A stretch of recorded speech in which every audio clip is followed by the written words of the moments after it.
Good morning. Good morning. Well, good afternoon. I must say, good afternoon. Welcome to Switching Lanes with Miss Parker. Miss Parker, it is Thursday already. Time is flying, you guys.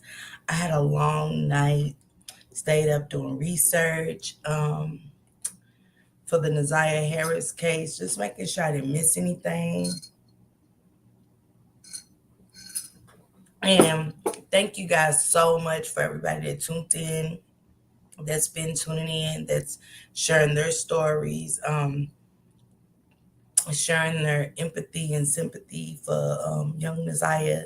It's um, it's a blessing to see the outpour, the cries, and the love that everybody has for a young lady that we've never met. So it's amazing and stuff. And also Black History, Happy Black History Month and stuff. I do gotta upload some stuff and go through it and stuff like that. Hey Chevy Boo, how are you? Good morning. How was your cruise, Chevy? I haven't seen you in a while. I haven't seen you since you said you was taking a cruise, really, and I didn't get to talk to you since. So yeah, I got my coffee.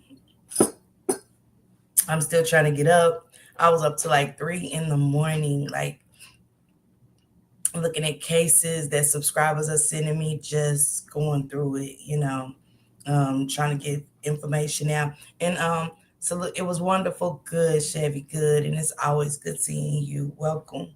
Um, it's been some more plane crashes. I want to give a shout out to Tootie Uncensored, real quick before I do anything. Tootie Uncensored, that's where I've been going, looking up the Naziah Harris case and stuff like that. She definitely facts checks and she just gives out good information. Hey Nika, good morning. Well, good afternoon. See y'all, I'm so delayed. I'm so delayed. Y'all see me with my I got up, took a shower, brushed my teeth, and I just now got my coffee where I've been up all night long. So yeah,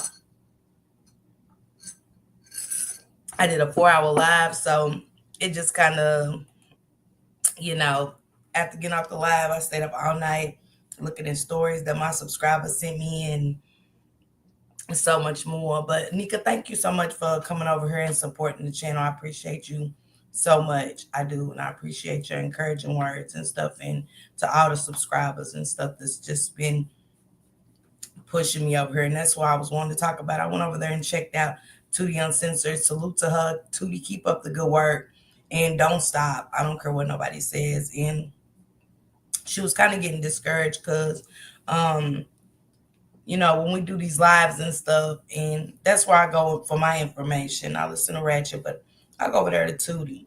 She breaks it down. I like how she breaks down the case, and I like how she doesn't want to put out false information, and she declares that, and she fact checks. So I go over there and kick it and be in her bushes, and now I'm in the chat, and they're leaving pretty awful things about Naziah in the comment section, and she's ready to give up. And it gets frustrating, especially when you don't know where the baby is, people telling lies. You got the family posting things, saying things, doing things, and it kind of just throws you. You know what I'm saying? So I get what she was saying, and I was like, don't give up. Don't stop doing what you're doing. You know, um, and that reason being is that she does a lot of factual stuff, and there's nothing like watching somebody that gives out factual information. And let me check and let me get my team on it and stuff like that before I talk about it, before I show anything. And she does that. And like I said, I love her breakdown of it all and stuff like that. So yeah, but I just wanted to come on here and check on y'all. For the 10 people that's watching, can y'all hit the like button for me, please, at least? And say how y'all feeling today. Check on y'all. It's not like somebody checking on you and saying, good morning, you okay? Or good afternoon, you okay? And remember, it's okay not to be okay. But something that did cross my mind, I haven't heard anybody talking about, is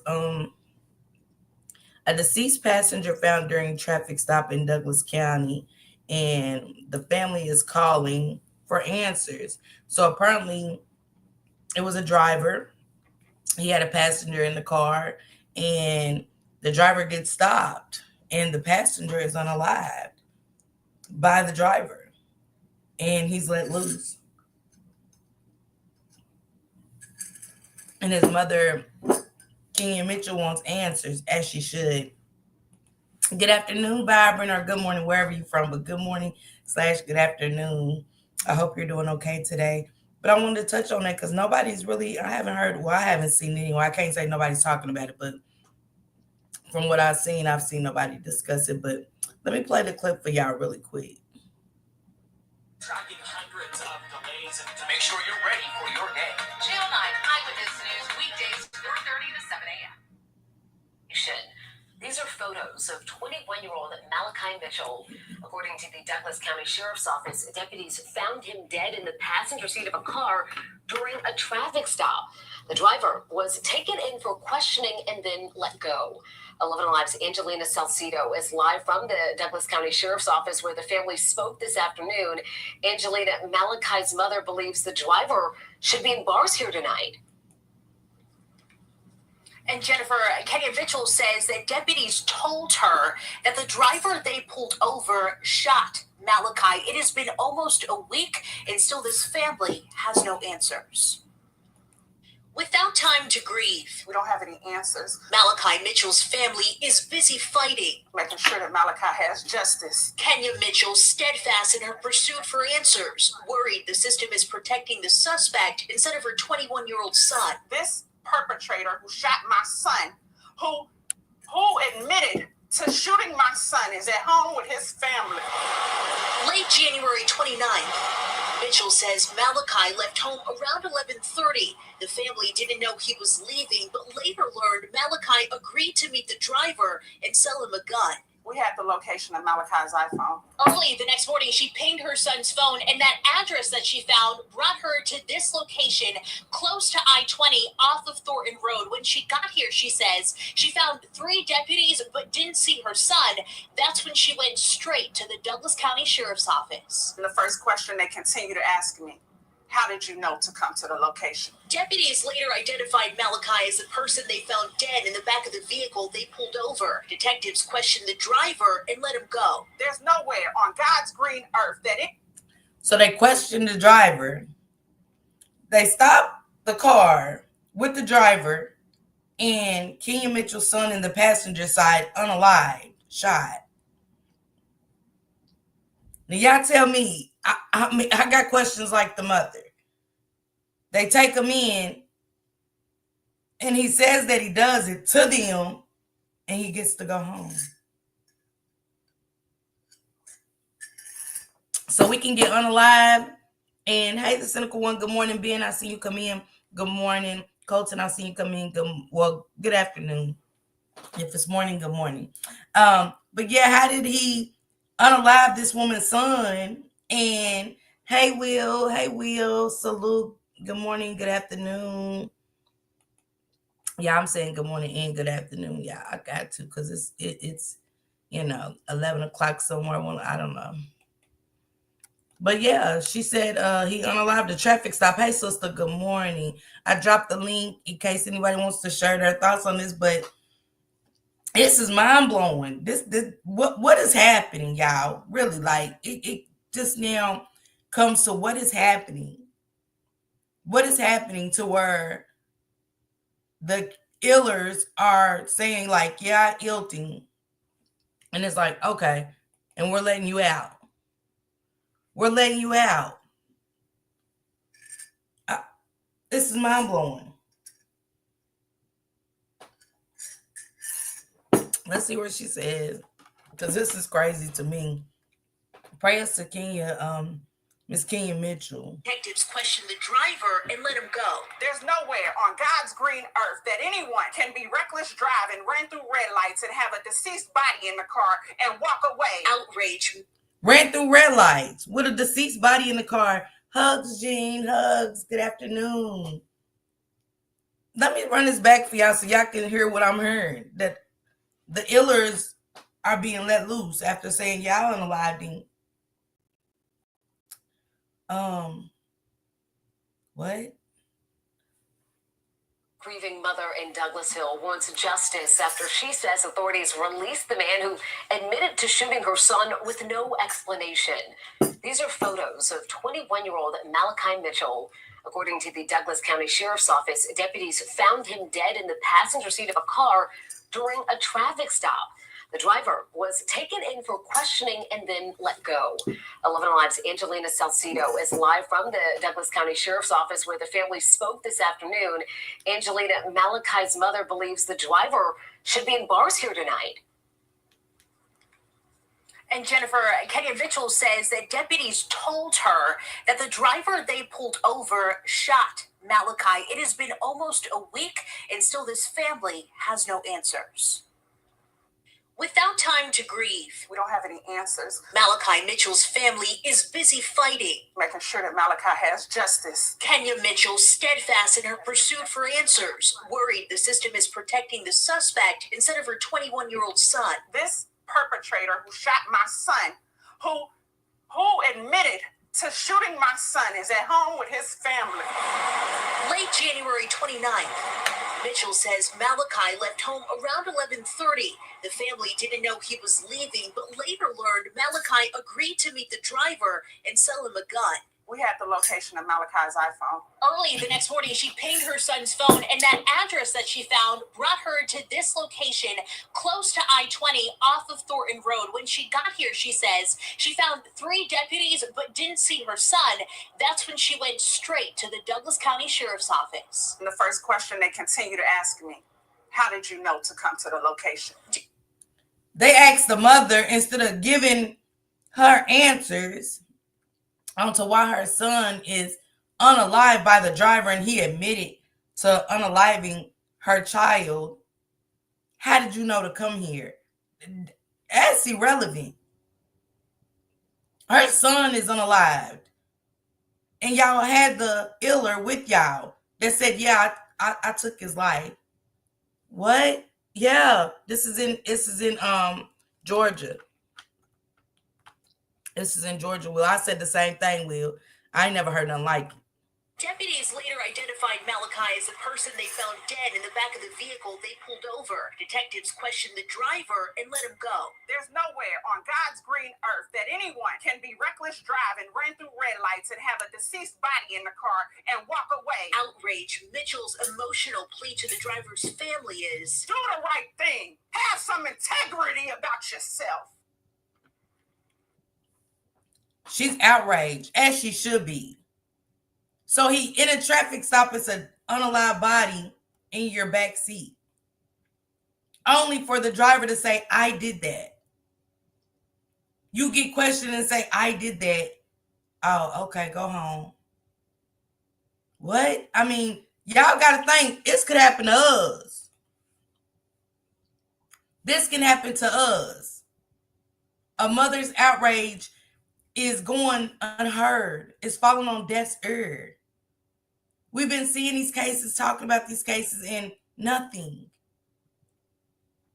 But that hurt my soul. Because I have sons, and I mean, it's just like, what's the world coming to, y'all? We have these babies that's getting unalived, missing. No answers. No answers at all. No justice. And it's almost like it's being a domino effect.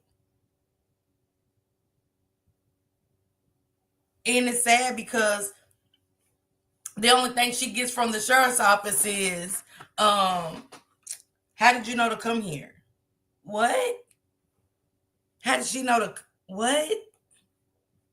How did you know to come to this location? Are you serious? Are they serious? So, yeah, the outrage is well-deserved. Praying for you, Kenya Mitchell, and your family. And I'm not making that the son selling a gun or nothing is okay. But, I don't know the circumstances of it. He could have been legal to carry a firearm and just didn't want the gun anymore. So I don't know that, but I'm just saying it doesn't call for the son being unalived and her not getting any answers. And the iller walked straight out, y'all. They brought him in only to let him go. Only to let the iller go. I've never heard of a traffic stop. Y'all tell me if I'm wrong. I never heard of a traffic stop where it consisted of an unalived body in your back seat. And they asked you what happened. Not that you was trying to get him to the hospital. Oh, I unalived him. Oh, you unalived him? Okay. You go on home and have a good night.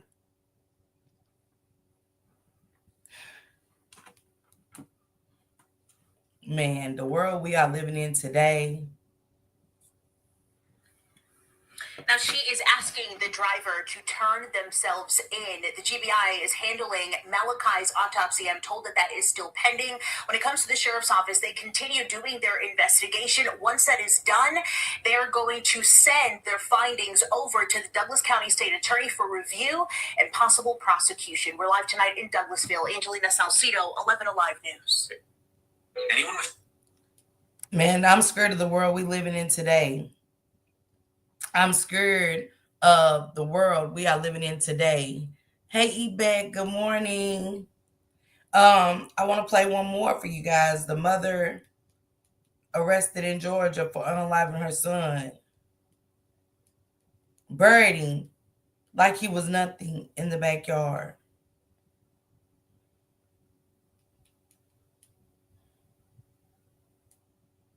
And moved with her 3-year-old, living her best life. Living her best life. As if she didn't bury her son. Let's get to it. I have stood at this podium many, many times and talked about how horrific, tragic, and shocking certain cases are. Hey, Ebed. Each time thinking there are some future alleged facts that could be worse than what I'm talking about at the time. Knowing all the while, though, that there's always a worse set of facts on the horizon. Well, that day has come again. So I want to talk about a case of a young boy named Zamar King III. Let's pause it right there. Ebek, I see you, sis. I see you. Good morning, good afternoon. Will said it's continuous tragedy and it's like never justice anymore. I've never heard no ish like this, Miss Parker, for real, for real. Lady B, I see you. Good afternoon. C-Ball said, I saw that. Good afternoon, boo. Good afternoon. We're living in our last days is what mom's always told me. Yeah, that's crazy. So for those that's just coming in Douglas County, Kenya Mitchell's son, Kenya said her son was going to sell a man a gun, only for the man to be stopped at a traffic light, and her son was in the back seat, unalived, shot. They took the man into custody. He said, yeah, I shot him, and they let him go. So, yeah, just disturbing. Now let's get to this raggedy. I can't. Like, it's like every day we wake up, it's something more horrific. These people, good morning, Jamie says, good afternoon. But these people are unaliving their kids. And I mean, like it's nothing. This monster buries her baby. Thank you, Will. Thank you, Will. I appreciate that. Yeah, I do have a 5-goal set on for YouTube. It's an incentive, so if y'all mind helping me reach that. But thank you, Will Illy. I appreciate that super sticker. But this monster, see, because like I always say, just because we can have kids doesn't make us a mother. But this monster buries her baby in the backyard. Didn't even bury him, really. If his feet sticking up or anything, just disgusting. Unalives her baby, something that she brought into this world. At 9, instead of giving him to family members, I'm overwhelmed. I can't take care of both of them. She didn't even give him a chance. She just unalives him and buries him in some dirt, throws dirt over him like he's nothing. And she goes to Georgia and with her 3-year-old to live her best life. What is happening, y'all? Like, really, I get it. We all will, Illy. We living in the last times for some cold-hearted shit to keep happening like this. It's just no way. There's no way you slept good at night. There's just no way. Let's get to it, because she's. Thank you all for coming this morning. I have stood at this podium many, many times and talked about how horrific, tragic, and shocking certain cases are. Each time thinking there are some future alleged facts that could be worse than what I'm talking about at the time. Knowing all the while, though, that there's always a worse set of facts on the horizon. Well, that day has come again. So I want to talk about a case of a young boy named Zamar King III. The alleged facts in this case are that we are announcing today.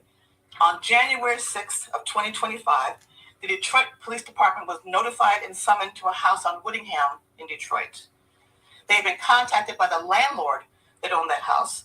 When he went to that house, the landlord contacted him when he went to that house to prepare for a new tenant.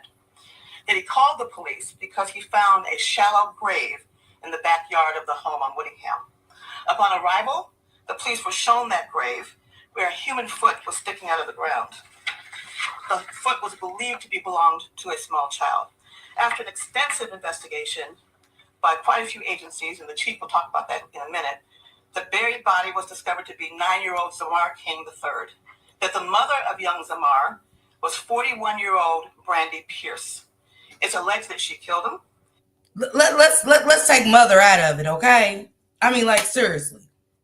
Just call her name. At this point, when we hear stories like this, hey, sister, let's just take mother off of, just call her name. Just respectfully for everybody around the world that has kids, love our kids. Hey, newbie. Hey, boo. And to Top Fly, y'all, good afternoon. But yeah, I want mother taken out of this. Just, I know shit about no mother. You're not a mother. Not a mother to do this to your child. It's not a mother. And that the cause of death found by the medical examiner was smothering and neck compression. So I want to just further go ahead and tell you what other facts about this case. It's alleged that she purchased a shovel. She bound him by tying his hands and feet together and dug a hole in the background of the house on Whittingham, where she had been living for a short time. She then put him in this hole and covered him with dirt. That after killing her son, she and her other son, who was 3 years old, moved to Georgia, Cobb County to be exact. It was determined that this, in fact, happened sometime in October of 2024. That Zamar's mother, Brandy Pierce, is currently in Cobb County, Georgia, and we will be requesting her to be extradited back to Michigan. We are charging Brandy Catrice Pierce today with 1 count of murder in the first degree premeditation, which carries a life without parole sentence. Mandatory. Count 2 is homicide felony murder. Again, the mandatory penalty is life in prison without the possibility of parole. Our third count is child abuse in the first degree, life or any term of years in prison. The first degree child abuse is the felony to make out the felony murder we are alleging. Count 4 is tampering with evidence, criminal case punishable by more than 10 years in prison. What's going on up there in Detroit, y'all? Nee, I see you, boo. Thank you for coming in. Thank you so much. And good afternoon to you. Ebeck said, I got to find a video of Dick Gregory when he's talking about they're putting some kind of spray in the air and it can make males want to be women. Who's to say it's other sprays? Yeah, I know them chemtrails, you know, they talked about that for years that nobody took serious and stuff. And they said it causes headaches. And you ever notice when you'll go outside and you'll see that the chemtrails in the air, you will have a headache? Man, it's called, this bitch is just sick. Let's call a thing a thing. Like, I'm not going to sugarcoat with this. Okay, I'm going to strangle him, bury him in the backyard, and come on, little Joseph, me and you are going to go live our best life in Georgia. What are we talking about like right now? These stories are so horrific. And he said, yes, facts. Hey, YouTube cameras. Good morning, my love. Y'all make sure y'all go follow C-Ball, great content creator. Also, make sure y'all go follow my girl, YouTube cameras as well. I didn't drop links because I just wanted to come and have coffee and conversation with y'all. And, I like to check on my subscribers. I know like somebody saying, hey, you okay today? And I just want to make sure that y'all okay today. And if you're not, it's okay to say we're not okay. Sour Patch, my boo. Good afternoon. But this bitch, we ain't calling her no mother. See, we keep giving these people good names and all of that. And no, that's not what a mother does.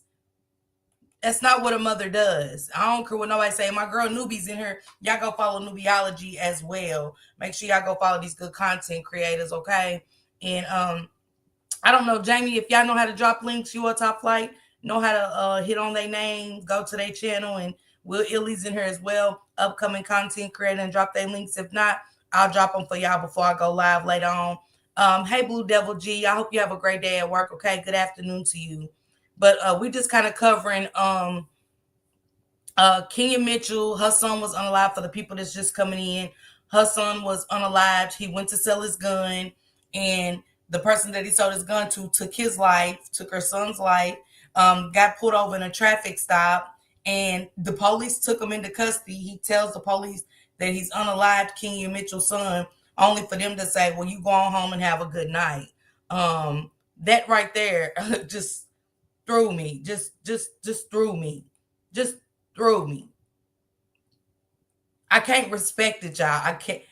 I mean, it's the stories the unrealistic is becoming reality. Alcohol will be great to drink later on.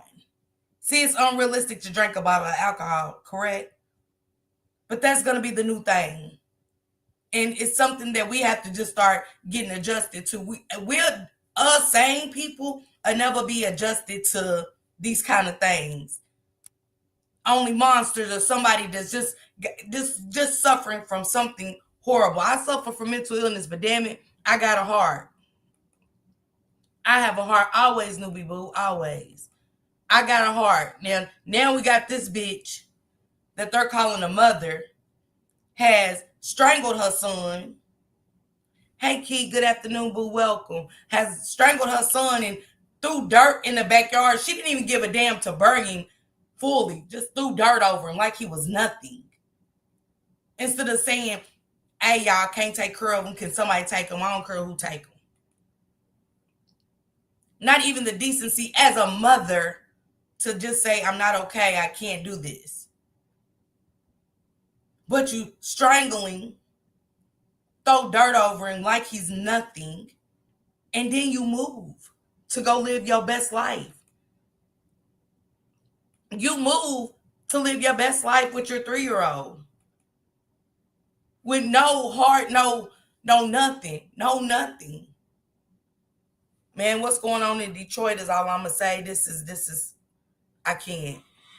And the fifth one is interfering with, concealing and interfering with the death of the individual, 5 years, of course, that being 9-year-old Zamar King. As always, this defendant is presumed innocent unless or until proven guilty. I should tell you that Judge Aaliyah Sabri of the 36th District Court authorized these charges yesterday. And since we will be requesting extradition, we will notify you all when, in fact, she is back in the state of Michigan. So, of course, there is no next day for court. Again, let me just repeat. These charges and allegations are quite serious. They're deadly. They're shocking. Every platitude that you can think of. But again, Ms. Pierce is still presumed to be innocent unless until proven guilty. So I'm going to have the chief say a couple words to you, and then we'll answer some questions for you if you can. Thank you, Madam Prosecutor. As Madam Prosecutor said, this case is rather shocking. In my 27-year career, I don't remember seeing anything like this, but I just want to thank, of course, Madam Prosecutor. I want to thank our law enforcement partners and everyone who helped out with this. The FBI was instrumental. Michigan State Police was instrumental in helping out as well, along with Cobb County and DeKalb County in the state of Georgia, their district attorney's office. And I just really want to express how proud I am of the hardworking men and women of the Detroit Police Department who helped bring this case to where it is today with these charges. I want to thank, of course, of our Major Crimes Division, the Commander Rebecca McKay, Captain Marcus Thurkill, Sergeant Ashley Peterson, Detective Kelly. He can thank them for getting on this case, but Nazia's still haven't been found. No, nothing. Y'all, the whole police department has let her down. But he's proud. Lucy, who is here with us, Detective Lisa Johnson, and then the officer who is leading the case, Officer Isaac Yamas, and the members of the Western Squad. The Detroit Police Department works relentlessly on behalf of victims, and we are confident that there will be accountability for this. And as Madam Prosecutor said, they work relentlessly. Are y'all listening? And I mean, I give it to them. The landlord found this baby with dirt over him like he's nothing, but they said they working relentlessly in Detroit. No, we're not working. Alizé, my love, good afternoon, and I hope you feeling better, baby. / good morning to you, love. But they working relentlessly, okay, y'all? everyone is presumed innocent until proven guilty in a court of law. Thank you much. It seems that all of us who do this work on a daily basis, there's been just a large number of tragic cases that have happened to our children, worse than we have seen. So it's our hope that we don't continue to see these, but I know that's probably false hope that I'm having. Before we go any further, I want to introduce Tina Ripley, who has worked together on this. Did y'all hear what she said? We've been having so many horrific child cases, and we wish it just stopped, but we know it's not. So that means get y'all shit in order up there. This is another case in Detroit. Get y'all shit in order. What are we talking about? But we know we're not gonna, that means y'all gotta start fixing some shit up there in Detroit. Am I correct, or could I be wrong? And prayers to that baby. Prayers for that baby. I hope that baby gets the justice that he deserves from that wicked bitch right there. That man. It's very hard. She would be trying this case. Louisa Papoulis is to her right and your left. She is the deputy chief of the Special Victims Unit. Kelly Gleason is to my immediate left, and she is the chief of the Special Victims Unit. And if the chief would introduce these people that are standing here, that would be helpful. Sergeant, I'm sorry, Detective Lisa Johnson is right here. Also, officer in charge of the case, Isaac Yamas. Kelly Lucy, Detective Ashley Peterson, Marcus Thurkill. Marcus is in the back there as well, and Captain Rebecca McKay. Oh my We'll take some short questions at this point, if you have any. Not that you guys need to get into charge of the decision, but any indication as to why a possible motive in this case? I don't talk about motives at the time. If any further evidence and charging decision will come out when we go to court. So, again, we can't comment on that at this time. Has there been any communication with his mother at all from you guys? We did speak with his father yesterday, actually this morning, actually. So, yes, we have had contact with the family, and the Detroit Police Department has had contact with the family as well. And we got to ask the questions too, like she said they contacted the father. We also need the men to step up and start seeing signs of neglect, abuse, how they treat the kids. How you doing, God's masterpiece? How you doing? Good afternoon. But y'all need to start evaluating too. I get it. We have kids by people that we regret sometimes. We start evaluating life when we move past them and other stuff, but these kids are innocent.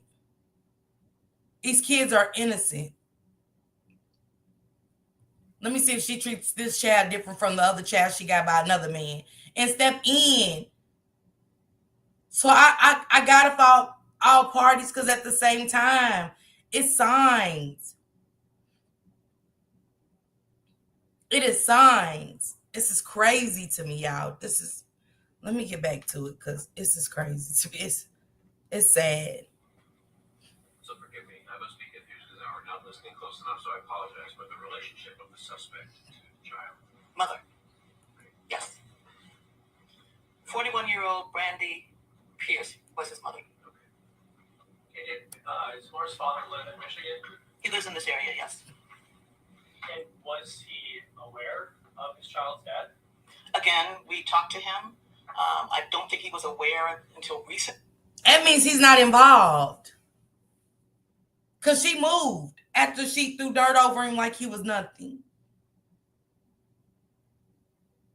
They said, was the father? Yeah, he lives in this area. Stop calling these people mothers and fathers. They're just somebody that brought some kids into this world that they just didn't care about. Yo, son, how long it's been? That means you wasn't even in communication with her to say, hey, where's my son, or to even put a missing report out. It takes the landlord to go show some people the house. So that means the landlord done came, fixed the house up, remodeled and some more stuff, got it together for the next set of people to move in. Am I correct? So the father lives in that area, and they said, did he know? Well, no, we contacted him. Okay. All right. But again, we did speak with him this morning. And we'll be speaking with him, of course, further as time goes on. Amy, those are just. Oh, go ahead. No, please. You got it.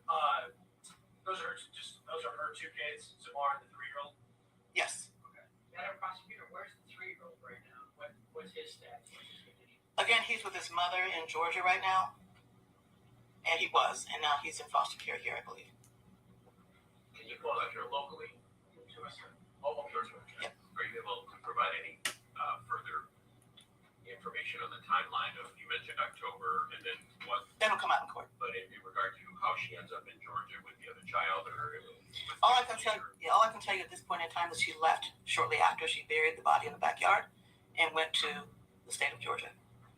So the landlord call to DPD was on January 6th. The landlord call was on January 6th. The police were notified. They immediately went out to the house on Whittingham. They were shown that grave by the owner of that particular property. They saw the foot sticking out of the ground, and it went from there. The chief notified me immediately upon that discovery. So y'all tell me this. Hey, T-Fizz. Good afternoon. Welcome. Watch Your Crazy. Welcome. Positive Vibes. Hey, sis. Welcome.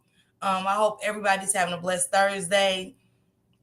So the father's in this area. He lives in this area. Y'all know how long it takes when you move out and they got to come in and kind of tidy up the house for the new people. So for the father to be contacted and not even know that his son is under some dirt in a backyard as if he's nothing screams volumes to me, you guys. I assume she meant it. I don't know. Madam President, just got homework, some indication that Who's talking? I can't see you. Randy. Oh, okay. All right.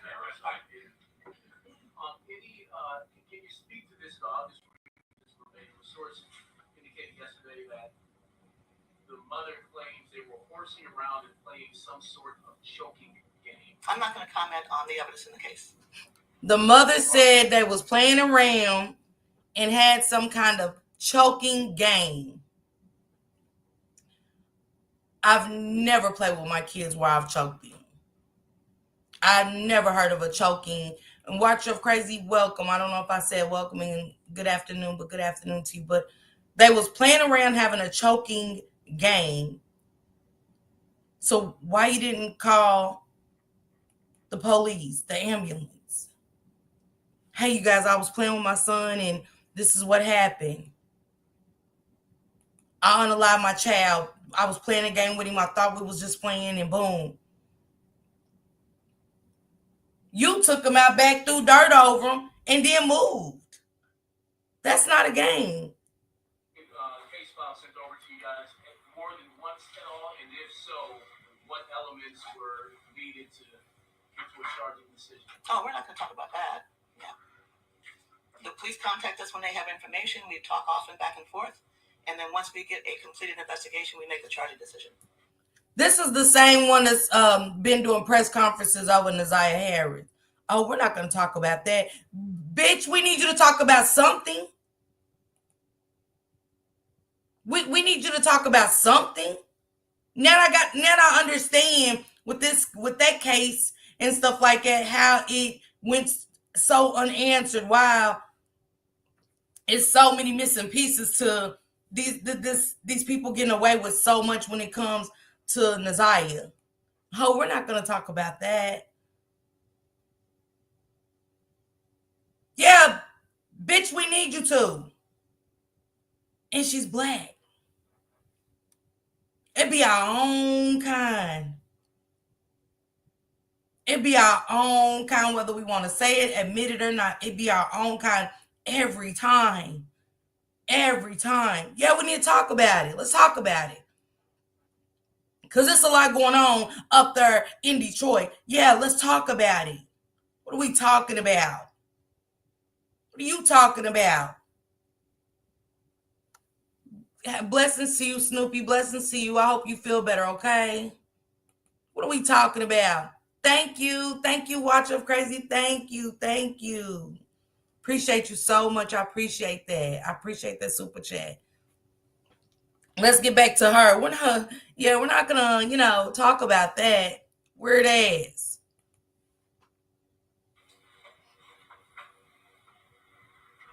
Anybody else? For a short period of time. It's a very short period of time. Thank you, everybody. Oh, do you have something else? Well, I think I know the answer to your question, but I'm going to ask it anyway. My question is, potentially this was accidental, somebody panics and then leaves the state, intentional, are you able to offer anything in regard to intent or non-intent? I am not going to do that. You'll find out in court. He said, I already know what you're going to say. I already know the answer to that. Exactly. Yeah, we're not going to answer that. We're going to wait till court. Quit waiting till court. Shit. I get it, but y'all got to do something different up there. I mean, this bitch here. Yeah, I said it. This bitch here. I'll do a better job, and I ain't even qualified. But I think I'm qualified. I'm giving up everything. We need these monsters locked up. We need them locked up, all of them. All of them. What are we talking about? What are we talking about? She ain't got answers for nobody, y'all. Yeah, we're not going to answer that. Y'all go look at it. Go look it up. Yeah, I'm not going to answer that. But you ain't got answers for nothing. From Naziah on down. What about the other people? Let me get to the case. Let me find that case. This bitch ain't got answers for shit. Like, girl. And this is all going on in Detroit, y'all. I don't want to visit.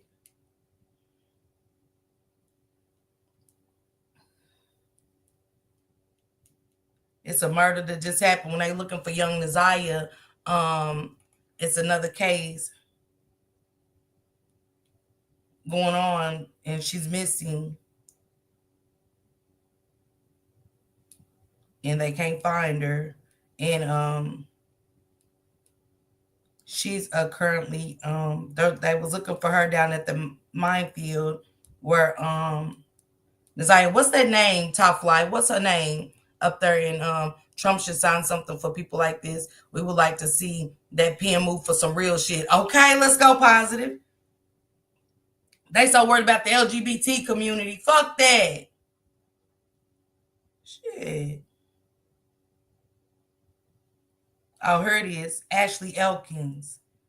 Ashley Elkins. IRS tax forgiveness. This is another one in Detroit. Now has open enrollment. But put a one in the comments, y'all, if y'all agree with what it's Ashley Elkins. I found it.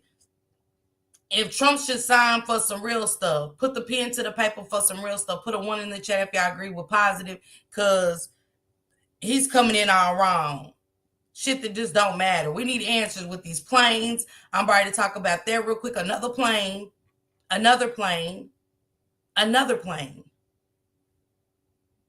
What are we talking about? American Airlines. What? Since Trump got in office, and then his sick ass gets on the podium how about, well, Biden took all the airline workers and the DEI and all of that, DIE, whoever. We don't give a damn about that. Them people's kids are unalive.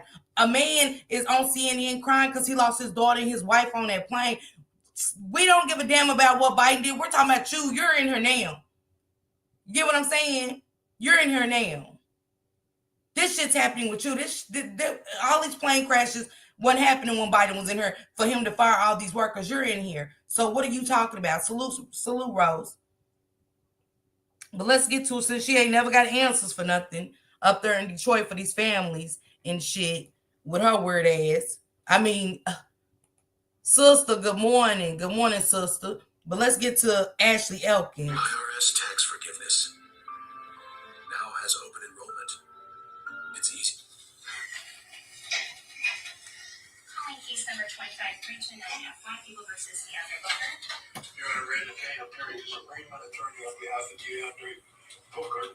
This is Ashley Elkins, y'all, in Detroit. DeAndre Booker. And thank you. Good morning, Your Honor. Steve Blacks on behalf of the people. All right, and Detective Westbratz, can you please go to the table next to Mr. Kane? Mr. Booker, did you talk to Mr. Kane today? Yes. Did you go over your rights with you? Yes. Did you understand all of those rights? Yes. Do you have any questions regarding your rights? No. I'm going to enter not guilty for purposes of arraignment. With regard to bond, we'll start with Mr. Kane. Your Honor, Mr. Booker is 32 years old. He's in custody on this charge. He states he is not employed. He lives at the same address. Let me play this one for y'all so y'all can know who it is. I found another one. And there's one more missing. Where is Ashley Elkins? It's a question the family of the hairstylist and mother of two have been asking for days. The community has been very helpful since day one of my mom making live videos. A lot of people were worried and trying to see how they can help search for her. So by day two, a lot of our family was coming in to help us and make flyers, and we started to go out and search around the area. So, yeah, the community was a big help. Her family says it doesn't make any sense that she would just vanish and leave behind her two young sons. You're talking about a mother of two children. She made sure she provided for her family, for her children. She was always there for them. Police zero in on the last location she shared on her phone, the apartment of her ex-boyfriend, DeAndre Booker, a man Ashley's mother says they trusted. I thought that he was a nice guy. I thought he would possibly marry my daughter. He was good to her sons. Well-dressed, well-mannerable, called me Mama Love, and he was there for everything. But after police find Ashley's car a few miles from his apartment, they start to focus in on the ex-boyfriend. They question Booker about Ashley's whereabouts and search his home. You have the media outside the ex-boyfriend's home, the family sitting back, watching this, wondering what's going on, what are they finding, what are they not finding. But then something very strange occurred later that Tuesday night when they hauled away the dumpster. The desperate family gets in touch with the Roseville Police Department. What's up with these what's up with these dumpsters in Detroit? What's up with every time we look up, it's the landfill in Detroit? Let's start there. Looking for answers about that dumpster, what was found and why it was searched for evidence. When I spoke with the chief of police for Roseville, he indicated, yes, they secured quite a bit of evidence from the apartment. They also secured quite a bit of evidence from that dumpster. Having been a former prosecutor and law enforcement official, that was likely blood evidence that they found in the ex-boyfriend's apartment as well as in that dumpster. You don't haul away a dumpster unless there's something there. Booker was arrested and charged with lying to police and providing misleading information on Ashley's disappearance. They say they found a substantial amount of evidence inside his home. We believe there was a brutal encounter, fatal encounter inside the apartment. And then we then traced it, we believe, to a landfill in Macomb County. Police now believe that the loving mother, sister, and daughter, whose smile and personality lit up a room, was murdered. And the thought that now haunts her mom. He threw my daughter in the garbage like trash.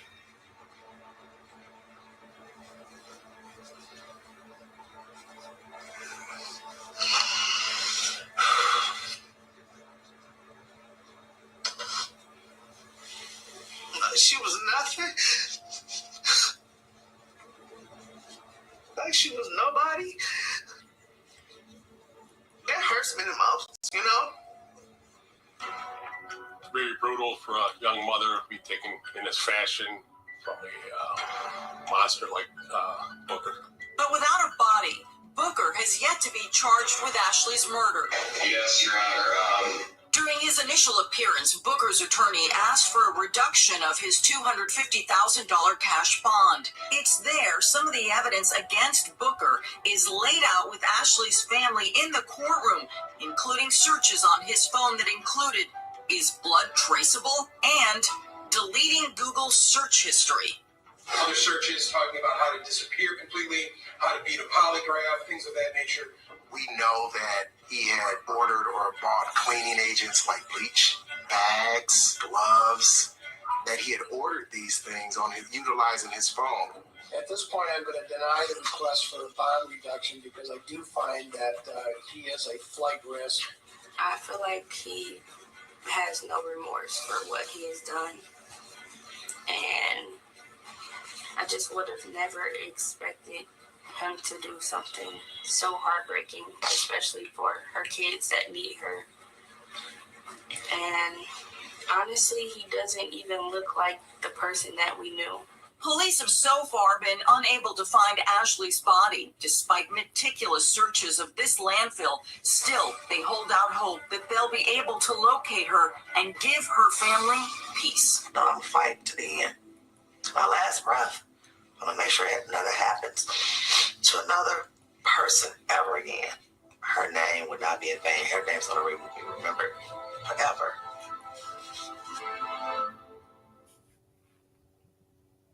This is in Detroit, y'all. He dumped her body. They don't know where she is. If y'all remember when I played a news clip about Naziah being missing, and the news guy that was out there by the landfill was like, well, by the river was like, let's keep these 3 names in mind. So it's another person that is missing that they have not found or whatever. So, you know, I just want to, I just kind of want to stick to what's going on in what's happening in Detroit, to where these people are missing, to where these people are unalive, these people are coming up on a daily, buried. These kids are, you know, we just not getting what we need from these cases. We not hearing what we need to hear as citizens.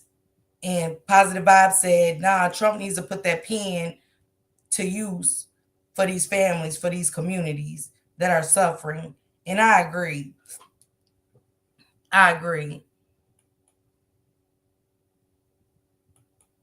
Jamel, leave Callie alone.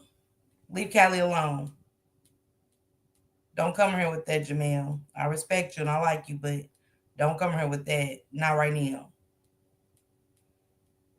We're going to listen to, you know, as I was doing the Naziah Harris case, and K. Kerr and the bando will be running a marathon this weekend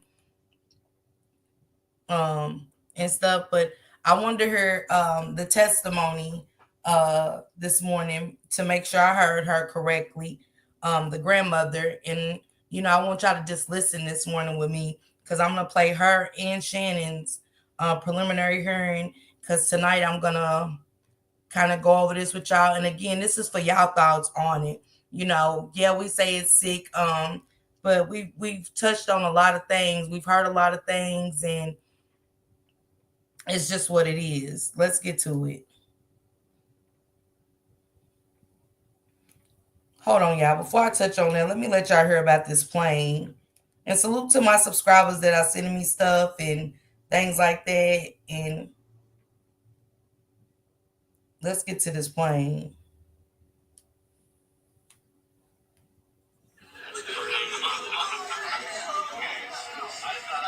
A Japan airline jet has collided with Park Delta Jet at Seattle Tacoma International Airport.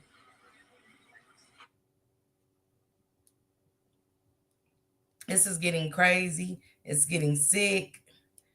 It's scary for those that have to fly by plane. About another airplane incident, this time between an American Airlines plane and a United aircraft tug. An aircraft tug are one of those sort of small vehicles that pull or tug or tow planes across the runway. This accident occurred at around 6:58 p.m. Chicago time, and it appears what happened is after the American Airlines plane made a safe landing, the wing of the plane collided into the aircraft tug, flipping it over and leaving the man inside critically injured. Hey everybody, so we can now report on yet another plane incident. Yes, this is a new one. A United Airlines plane caught fire at Houston's George Bush Airport. This is being reported now by Fox 26. Okay, we are now learning about another airplane incident, this time between an American Airlines plane and a United aircraft tug. An aircraft tug are one of those sort of small vehicles that pull or tug or tow planes across the runway. This accident occurred at around 6:58 p.m. Chicago time, and it appears what happened is after the American Airlines plane made a safe landing, the wing of the plane collided. Come on, y'all. I get it. A lot of y'all like, no, we're not. No, this ain't no conspiracy theories. No. It's time to wake up and pay attention. Use safety measures, safety precautions. I get that a lot of us have to travel by plane for work, and we have family. Like my daughter lives in California. So to drive there would be like 3-4 days for me from where I am, and that's not easy driving. So I don't want to catch a plane. But for those that do, prayers to y'all. I pray for nothing but safe travels. But I want to get into this preliminary hearing. Y'all keep me up with those stories about these planes because I know it's more to come. Every other day, it's a plane. It's something with these planes. Again, in Hawaii, going to Hawaii, the people that was riding on a plane to go to Hawaii the day after the day before the Philadelphia crash, it was a pilot that said, I would never put anything in the air that's not worthy of my safety and my passenger safety. And he said, I got to go with my gut on this one, so I can't drive this plane. And they didn't like that. So salute to that pilot and anybody that was going to Hawaii on that plane. Thank that pilot for saving our lives.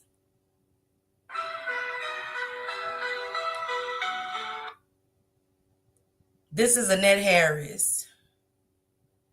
We're going to go down because I'm doing a live on this later.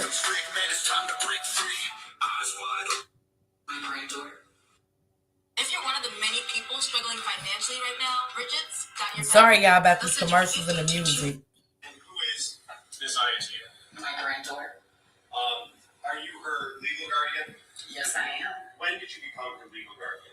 I adopted Nasiah back in 2016. And that was court work or paperwork filed and all of that to legally adopt her? Yes, it took a process. Oh. Yes. And back in January of 2024, did Nasiah live with you? Yes. I don't want to know the specific address, but what street did you live on? Bedford. And is that in the city of Detroit, Wayne County? Yes, it is. How long had Nasiah been living with you at that address on Bedford? Oh, wow. Basically, ever since I had her. Since 2016? Well, we moved to another house. Okay, when did you move into the Bedford house?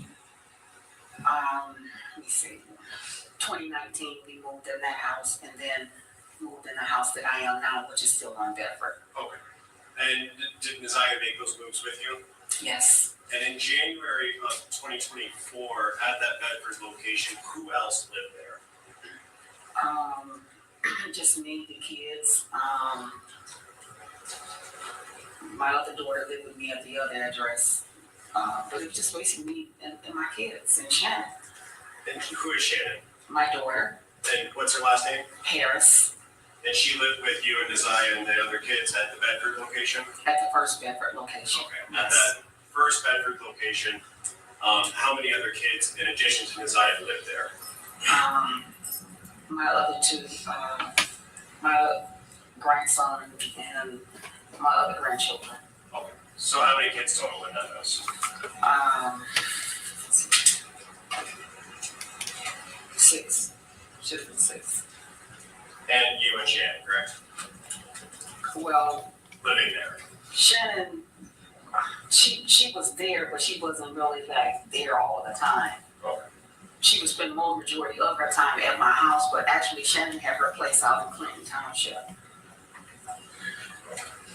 And when you were there in January of 24, how old was Nasiah at that time? January 24th, she had 13. She had her birthday in September. And was she going to school? Yes, she was. What school did she attend? J.D. Clark Preparatory Academy. And is that also in Detroit? Yes, it is. Just generally, can you tell us about your morning routine with the kids, specifically Nasiah, getting them to school and things like that? Sure. Okay, 6 a.m. That's when I get the children up. They usually get up, get dressed, prepare themselves. About 7:15, 7:20, we're basically saying prayer and we're loading up in the car. I'm dropping them off at school at 7:30. Breakfast starts at 7:30, and they like to eat breakfast at school. And does that include Nasiah? You would drop? Hey, real quick, y'all. And I'm glad I recapped this. A monster saying prayer. Oh, generally around 7:15, we're saying prayer. Ain't no way. I wasn't in this house, but this ain't no way. With all the devilish shit that was going on in that house, ain't no way. You said a word to God. Ain't no way. Just ain't no way. Salute, bruh. And I'm just kind of recapping this because I'm going to be talking about this later on. But I wanted to hear it for myself to make sure I heard what I heard, y'all heard what y'all heard, and we're going to discuss it later. All together, yes. Now, I want to talk about, let me ask it this way. Did you know someone by the name of Jarvis Butts? Yes. And do you see Mr. Butts in the courtroom today?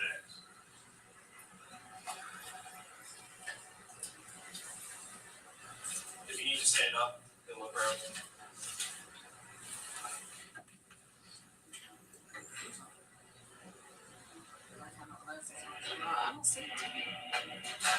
Y'all,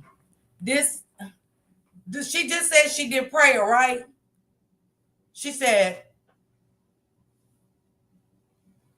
now this man got 5 kids by her daughter, messed with her other daughter, been at her house many a times, and she's in the courtroom and she even stands up and she says, I don't see him. I don't got my glasses. That's why I wanted to go back and listen, and I want y'all to listen with me. The man that got kids by my daughter, 5 kids, and over my house all the time, and, unalive my granddaughter and great my granddaughter and grow my granddaughter. I don't see him. Let me stand up. I ain't got my glasses. Y'all, just when we think the bitch can't get sicker, she don't get no name from me. It's the bitch, the wicked bitch, the monster granny. Do you need glasses? Yeah, my daughter has my glasses. Okay, Judge, may I take one of those computer glasses? Yes. And she stood up. Denise said I said it. Denise sis said I said it. Y'all, she's in the courtroom. And she's standing up, y'all, now. She's standing up and she's still... We in the courtroom so small. Y'all got to see the courtroom. I don't see him. My daughter got my glasses. See, that's why you got to go back and listen to stuff. It's the lies for me. Man, it's definitely the lies. But let's go on for Miss I Can't See. Oh, Helen Keller. No disrespect to Helen Keller, but I'm just saying, as blind as a bat. And yeah, my daughter got my glasses and in the courtroom, and you don't see him right in front of you. This man that's been in your house and got all these grandkids. You got all these. All right. Miss Parker, read your text message on your phone. I just sent. Okay.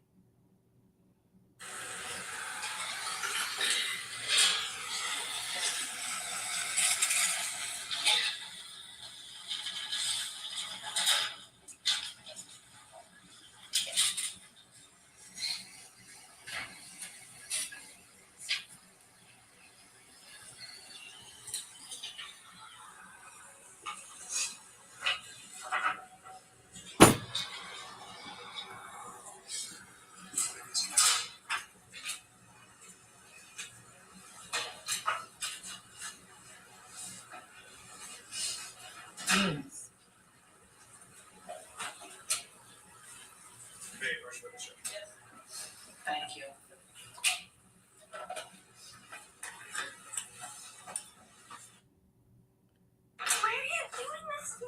It was said Her mother died. that Naziah and the Auntie Shannon was pregnant. Hey, Muffy, welcome, Miss Muffy. Happy Thursday to you. I just read that. And I got a picture, y'all. Thanks to Top Flight sending me information and stuff like that all night. I got a picture. And Naziah's dancing in this picture, and it's a baby. Beside Naziah on the bed, it's a baby. And everybody was like, whose baby is that? It's hard to catch it. You got to catch it quick. But it's a baby, and she kind of touched the baby. And it was just, allegedly they said the baby got ripped out of her. Some information Miss Denise said, but everything's allegedly, but what we're hearing right now. So I just want to kind of recap the lives before I get into my live tonight. But it's a picture, and I'm going to download it and show y'all this picture. I don't want to really show Uncle Daddy on here too much, but oh, child. Where are you doing this to me? The day Let's after finish her mother listening to died, the lies, Laura's okay? father married when She couldn't see the monster in court. We there. She needs her glasses to see the monster. Do you see Mr. Watson at court today? Did you point to him and identify a piece of clothing that he's wearing? For the record, the witness has identified Jarvis Watson, the defendant in this matter. And we approach the witness again there. We're approaching with what's already been admitted as People's 9.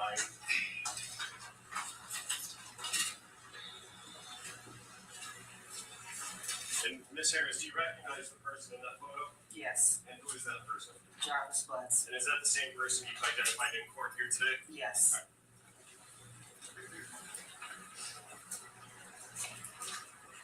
And Ms. Harris, how did you know Mr. Butts back in January of 2024? He's the father of my daughter's children. And is that daughter Shannon Harris? Yes. Okay. How many kids do they have together? 5. And would he... Remember, how you know Jarvis Butts from January 2024? He's the father of my grandkids. But remember, y'all, she needed glasses. She needed glasses. She sat down and she did this. And then she even stood up. But when she got her glasses, he was straight in front of her. Come around your house on Bedford in January or the months leading up to January? Whenever he did come, he would always pull up in a white truck, and Shannon would go out to the car, and they would sit and talk or whatever, but he would very rarely come to my house. And during that time when he would come around and sit in his car, was there any times that he would interact with Naziah that you saw? Not that I remember, no. Okay. Now I want to talk specifically about January 9th. You had described your morning routine with the kids. Did you follow that routine on January 9th? Yes, I did.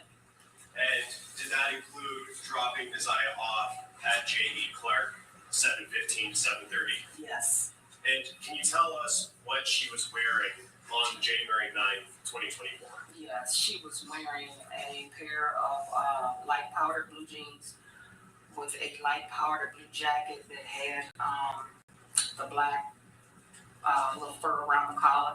It was like a two-piece set. And did she have a sweater on or a shirt on or something? She had a shirt. She wore a shirt underneath it.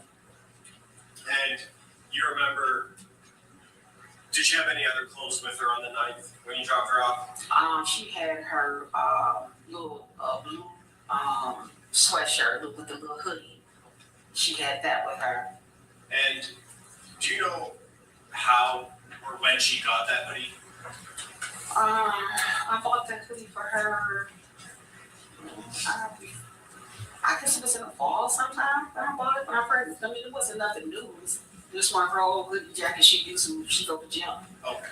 And in terms of, if you know, the condition of that hoodie on the 9th, was it torn, ripped, damaged in any way? No, it was fairly good. Like, kind of like still new because she took pretty good care of her things. Okay. Mm-hmm. May I approach her? Yes. I'm approaching with People's Proposed Exhibit 12. Ms. Harris, do you recognize what I just handed you? Yes. And is that a picture of Isaiah? Yes. And do you know when that picture was taken? The same day, January 9th, she took this picture. Oh, move to admit People's Proposed 12. Any objection? No objection. It'll be admitted as People's Exhibit 12.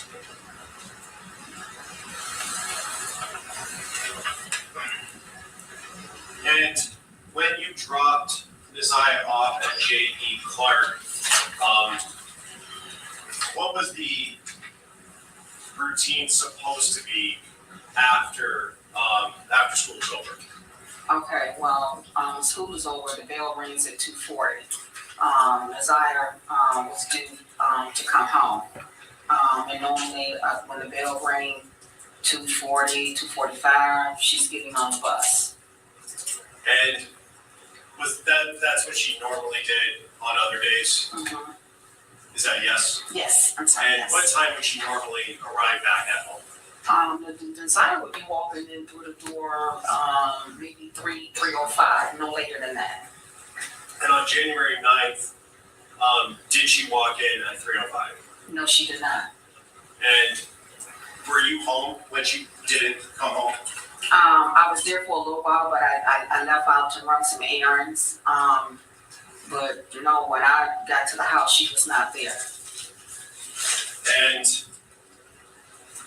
at that time, did you have a conversation with someone else about her not coming home? Isaiah not coming home? Yeah. When I picked my children up from the after school program, I went in and my daughter said, when the girl sat on the throne of the kingdom, her former fiance, who had broken off. Then I want y'all to listen because she said, when I got in, but remember, y'all gonna hear something different from the daughter when I play hers. Engagement was filled with.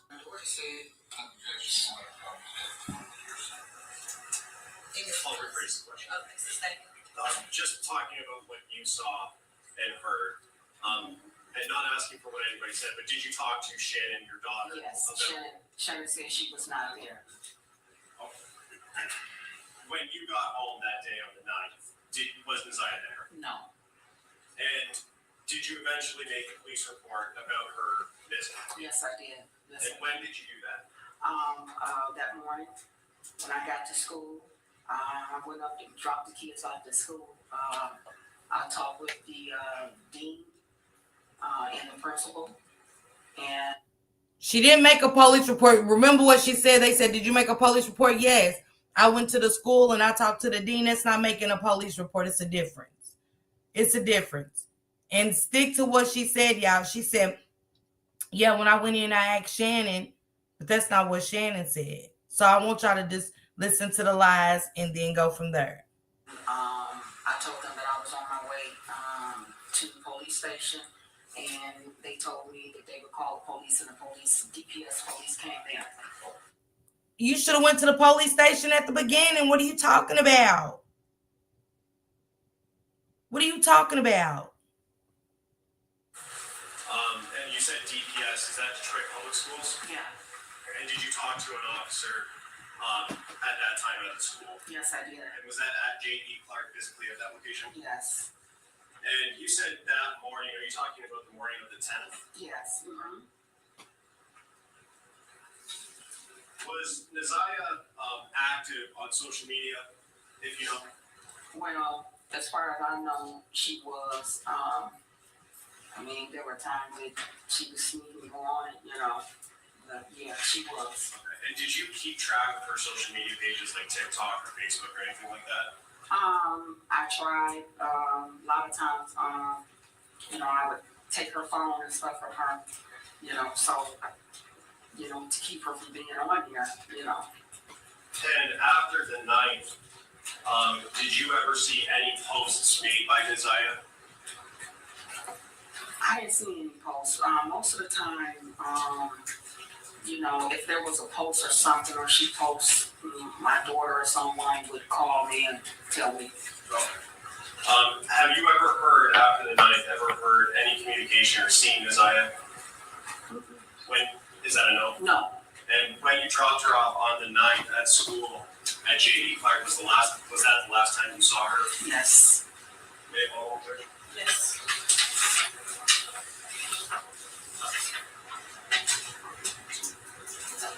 Just to follow up, I did forget to ask this. Her bus stop, how far from your house was that in walking distance? 5 minutes. Okay. Do you know where the location that she got dropped off at was, the address or the intersection? Right there at 3 Mile Drive in Cornwall. And that's 5 minutes from your house? Yeah. And did Neziah have any nicknames that people called her? Where her family called her Tutu. But I've always called her Glamorous. I've been calling her ever since she was born. Say Glamour? Glamorous. Oh. Maybe one more picture. Yes. You said Tutu? Tutu. Tutu.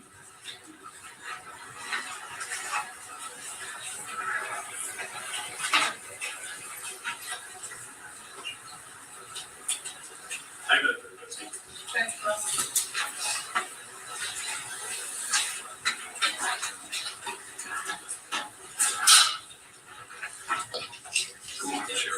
Good morning. Now, you are Neziah's maternal grandmother, right? Correct. You're also her adopted parent, right? Correct. And you said you adopted her in 2016? Yeah. Should have been the good system. Okay. Is her birth mother still around? She is. Okay. Does she have a relationship with her? No. She doesn't have any type of relationship, no contact with her that you know of? Well, let me say this. I don't deal with my daughter, so she really didn't have really no contact with Neziah like that. She only came around now and then. And you testified that you currently stay on Bedford Street? Yes. And in fact, I think you testified you lived on 2 houses on Bedford Street. Correct. Right. And did Neziah have friends on Bedford Street that you were aware of? She had friends, but her friends didn't live on Bedford. Okay. Do you know if she ever had any friends over? No. Did she ever spend the night at any of these friends' houses? No. And at your prior neighborhood, did she have friends that she may have spent the night over? No. Okay. You indicated that there are approximately 6 children in the house. Well, not now. When he asked me about the address, yes, I lived at 2 houses, which is on the same street of Bedford. Okay. Okay. So the house that we lived in before, it was my children and my daughter's children. Your daughter being Shannon? No, Marquita. Marquita, okay.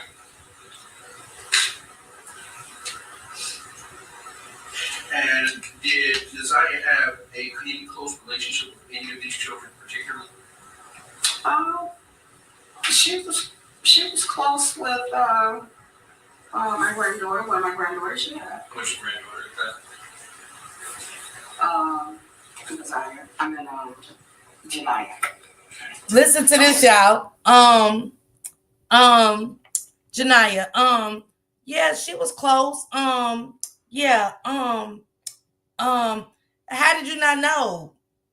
Wasn't nobody in your house but these kids, and then you lied and said they wasn't living with you when they was, indeed. And everything. She lived with you. Remember, you left your door open for conversation and everything, but yeah, they didn't take chances letting other kids outside that family come over because they would have been busted. Oh yeah. Names are similar.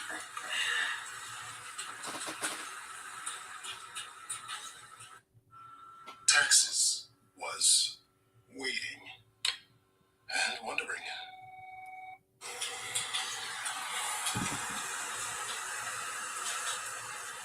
And Janaya is Shannon's daughter.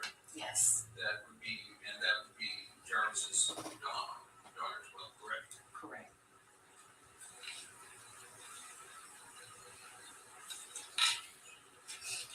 And right to the other street address, how many adults live there? Just me and Shannon. Okay. When did Shannon? I'm sorry. When did Shannon move in to Bedford? Oh,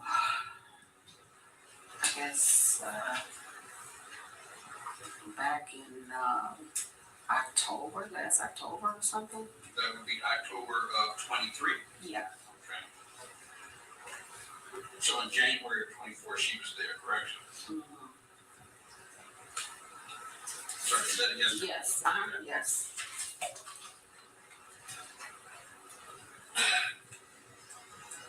And you indicated that Desire participated in social media.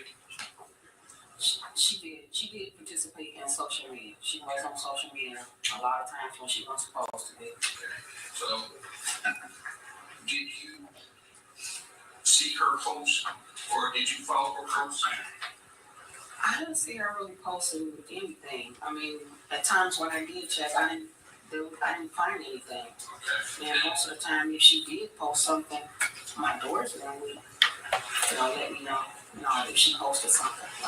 So you don't know who her social media friends were? The only person that I know that was one of her classmates, that she would post little things with one of her little classmates. Okay.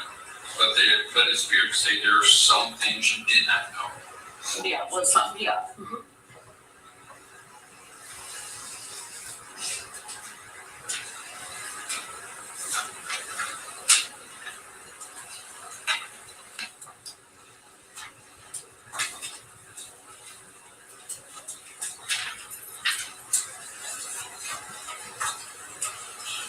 Now, you indicated that you drove Desire to school every day, correct? Correct. Who else went to school in Desire? My other two children, Shannon's children. Okay. And what type of student was Desire? Desire was a very good student. Very memorable, very outgoing. She got good grades. Her attendance was good. The teachers had no problem with her. They really liked Desire. Desire got along with just about anybody. She was very likable. Did she have any disciplinary problems? No. Do you recall her ever getting into a fight? She did. One fight, more than one fight? There was a young lady that she had a couple of, consultations with in school. And it was like an ongoing situation. Okay. And when did this first start?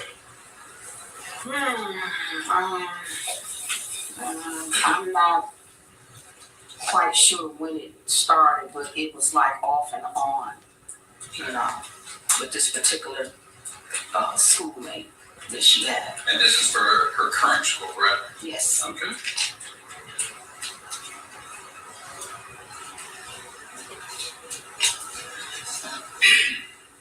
Now, did Desire participate participate in any extracurricular activities?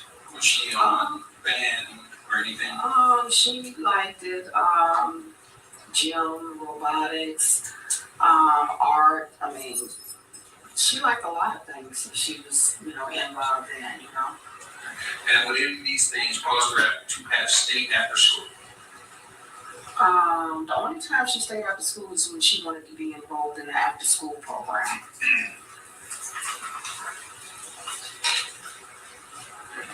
Just a moment.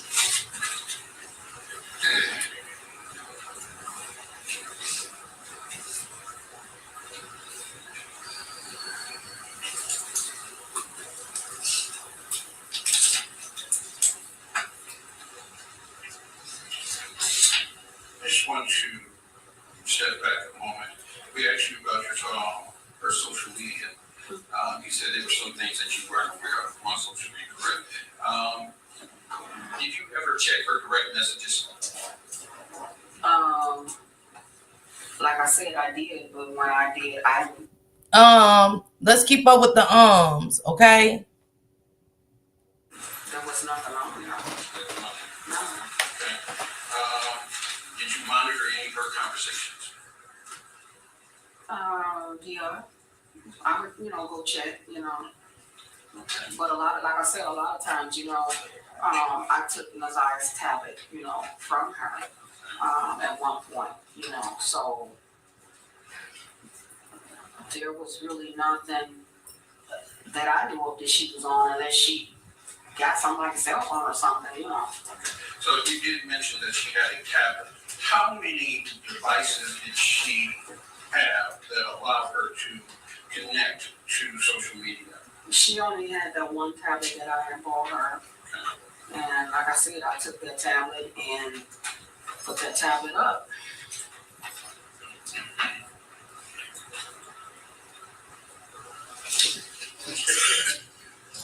So on January 9th, you took her to school, correct? Correct. And you said it was her and two of your other children that went to my two other children and my daughter's children. I dropped them all off. I just took a blue chew. Sir, that one is guaranteed to work every single time. You know, you know. And my daughter's children. I dropped them all off. And you said that you noticed that she did not come home at her normal time. Correct. All right. You did not call the police then, correct? No. Driving around looking for her. My daughter reached out to some of her classmates. I did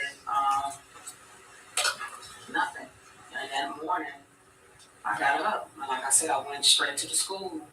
She drove around and then she said, I did nothing. And I want y'all to keep something in mind. She said, I took her tablet. But listen. And from there, I was on my way to the police station to make the report. And they called the police from there. DPS police came to the school. So the first report you made to the police was the next morning? Yes. You know approximately what time? School starts at 7:30, so I got there at 7:30. They got there about, I don't know, maybe 8. So you didn't go to the precinct, you went to the school, and the school called the police?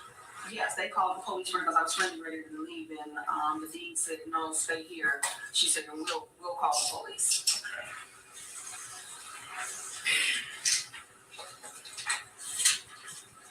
Now, you mentioned... Now I want y'all to remember that they said, well, did you make a police report? She said, yes. Going to the police station is making a police report. Going to the school and reporting it is different. They made the report. The school made the report, not you. But keep up with them y'all. That you are familiar with Mr. Butts, correct? I know Mr. Butts. Okay. And he dated your daughter, Shannon, correct? Correct. They did have 5 children, correct? Correct. And did all the children stay with you and Shannon? Yeah. Now, without, I don't want to give too much detail with the kids. What were the mix of boys and girls? Can you repeat that? What were the mix of the kids, boys and girls? Well, I have a boy and girl, and Shannon has her 3 boys and her 2 girls. So 3 boys and the 2 girls. Okay.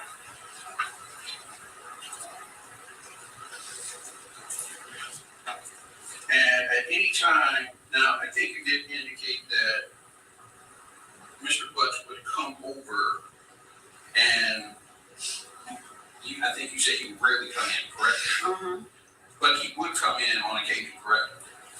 Not really on occasions, because most of the time when he came in, he would pull up in my driveway, and my daughter would go out to the truck, and a lot of times the kids will go out to the truck.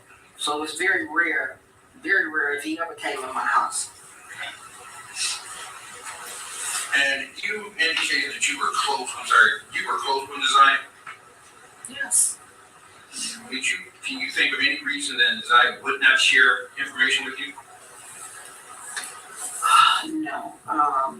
Nasiah would come to me and talk to me all the time. If something was bothering her, or if she had a bad day in school, she'll come to me and we'll sit and talk about it. I always kept the door. Listen to what she's about to say, y'all. She always kept the door open, but why Nasiah go to the counselor? Why did she? It was so detrimental. She wanted to talk to the counselor, not you, monster granny. For communication with Nasiah and with really all of my children. So she always felt free, to come to me and sit down and talk to me about whatever. So if something was frustrating Nasiah, she'd come with you? She would, that I know of, yes. Right, if something was scaring Nasiah, she would come to you. If something was bothering her, or she was frustrated about something, she would come to me and say, "Hey, man, can I talk to you?" If there was any medical condition, she would come to you regarding that? I believe she would, yes. You take her to the hospital, take her to the doctor? Yes. Okay. Pay attention, y'all. I believe she would come to me, but you just said that she talked to you about everything. Which is it? Do you believe or do you know? This is crazy.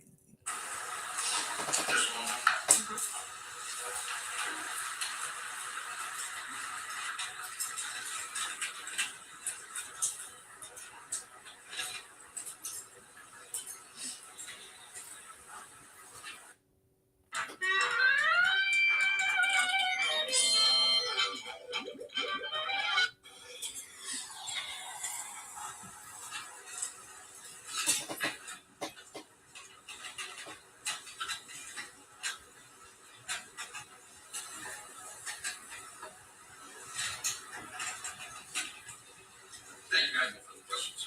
Can you read your mic? Ms. Harris, I just have a couple more questions for you. When Mr. Riggins was asking you questions, you said that Mr. Butts would come and sit in his car, right? Outside your house? Yes. And he said that the kids would go out to the car. Yes. Which kids would go out to the car? His kids. Would Nasiah ever go with his kids out to the car? If Shannon was out there, she would. And Mr. Riggins also asked you about the tablet that you bought with Nasiah. Yes. Remember those questions? Yes. And when, if you can remember, narrow that down, when did you buy that tablet for her? I bought that tablet for her one Christmas. I think it was in 22 when I bought that tablet, at the end of 22 when I bought that tablet for her. So December of 22. Yeah, I think when I bought that tablet. So she would have had that tablet for roughly just over a year then, correct? Correct. Mm-hmm. And did Nasiah also have access to a cell phone? The only cell phone she had access to was one of the cell phones when my oldest daughter came to visit me. She gave to Nasiah, but she could only use it by Wi-Fi. You said your oldest daughter, is that Nazia's mother? Yes. Okay. And through, what's your oldest daughter's name? Kenya Harris. Through Kenyatta Harris, Nazia got access to a phone? Mm-hmm. Is that a yes? Yes.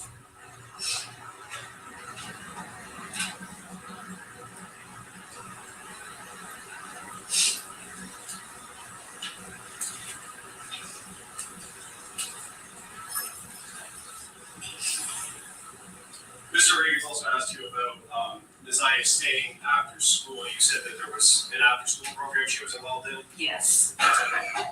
On January 9th and in January of 24, was she still involved in that program? No, I took her out of it because she was having problems with one of her schoolmates at that time. Same person that he asked me about before that she didn't get along with. The same person Mr. Reagan asked you? Absolutely. And so on the 9th, she was not supposed to stay after school? No, she was supposed to come straight home.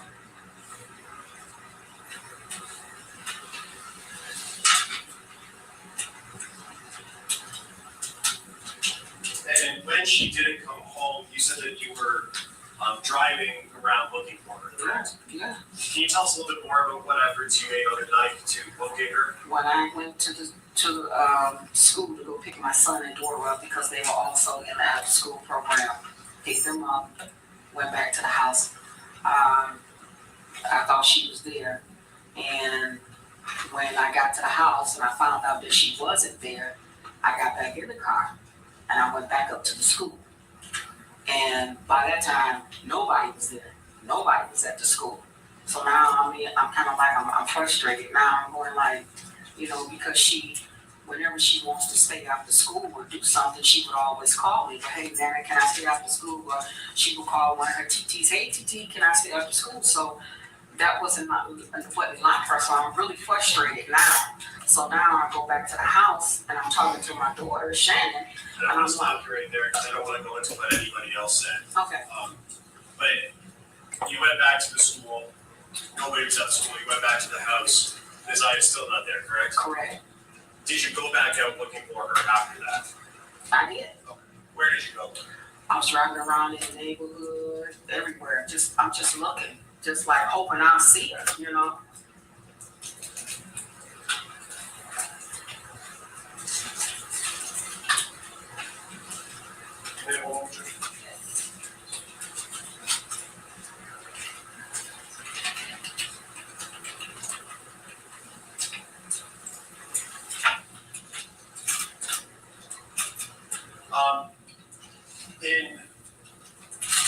On the 9th, when you were looking for her, well, let me ask it this way. Did you know Nazia to go to Mr. Butts' place of work to assist him with anything there? Yes, there was a couple of times that she went with his daughter and they went up there to go clean up at the shop. And how would they get there? He would come and pick them up. And was that in that white truck that you talked about? Yes. Mm-hmm. And did you yourself know where Mr. Butts worked at? Yes. Okay. Do you know where is that? It was Frank's shop located on Warren, East Warren. And is that the last place that you knew him to work? Or did you know him to work somewhere else? I knew him to work there, and then the shop moved to a different location. Did you know where that new location was? Personally, no. Okay. And did you ever, on the 9th, did you ever try and go to Mr. Butts' place of work to look for Nazia? On the 9th, no. Want to extend your buying power? Get the secured Self Visa credit card. On the 9th, no.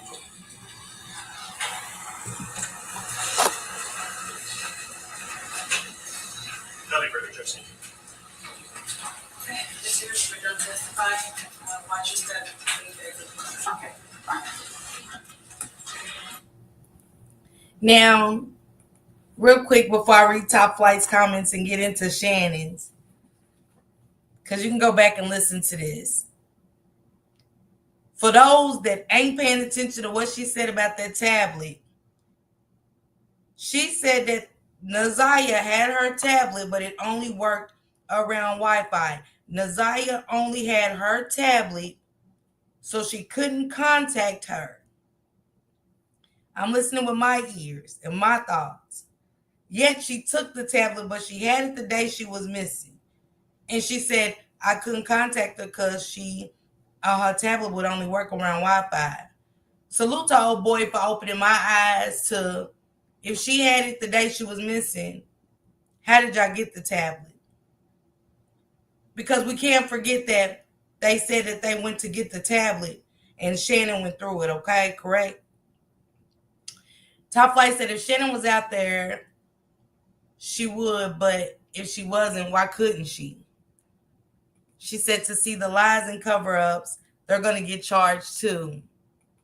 Another thing, it's crazy all of a sudden that particular day she went missing. Grandma did show up to the house till 6, but pulled up and asked Shannon, was she home yet? How'd she know she wasn't? Crazy thing, every time she went around and she said someone was always with her. Right. Hey, London. Hey, happy Thursday. Right. Why did Shannon have to be outside for Nazaya to go outside? Because they knew. We're not stupid. People gotta stop it. We're not dumb.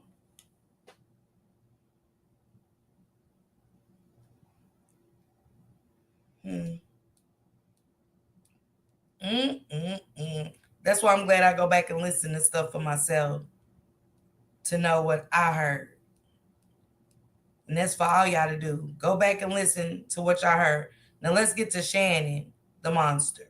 Anyone with $10,000 or more in credit card debt or personal loans may qualify for help from National Debt Relief.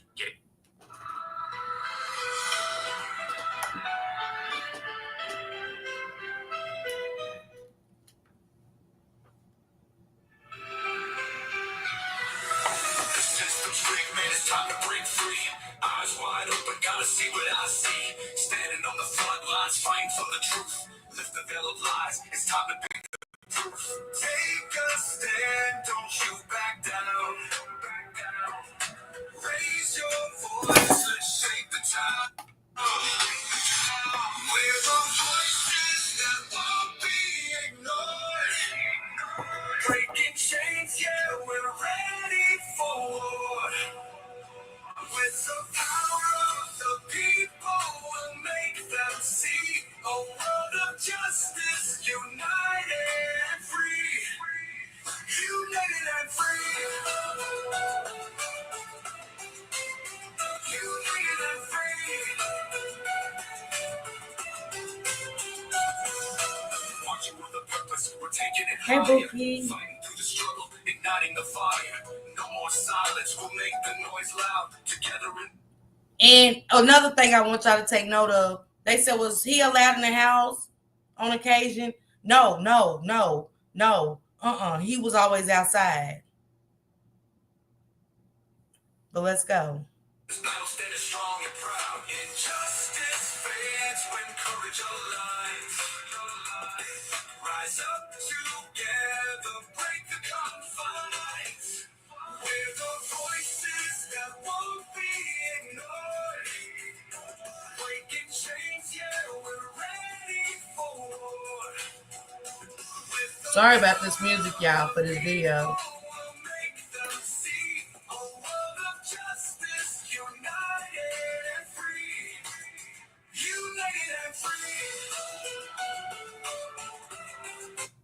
Denise said she claimed she asked her mom should she call the police when she was missing, and she said no, she was going to bed. Y'all make sure y'all speak to your neighbors, please. They went the next day to tell the school she didn't come home. The lies. Yeah, I just want to make sure I go through this before I go live later with y'all.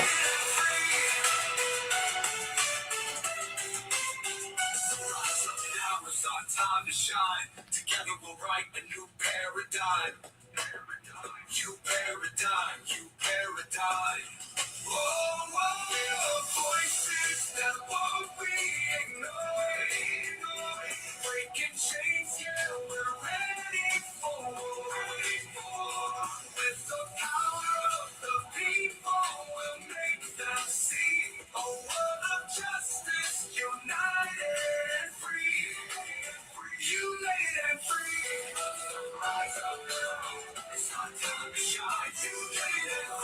Let me see if I can. I don't want to miss it. 5. And do Hold all on. your kids have the same name? Hold on, y'all. And Miss Harris, how old are you? 31. And back on January, or in January 2024, where did you live? With my mom. Resides with my mother. With your mother? Okay, who's your mom? And then Harris.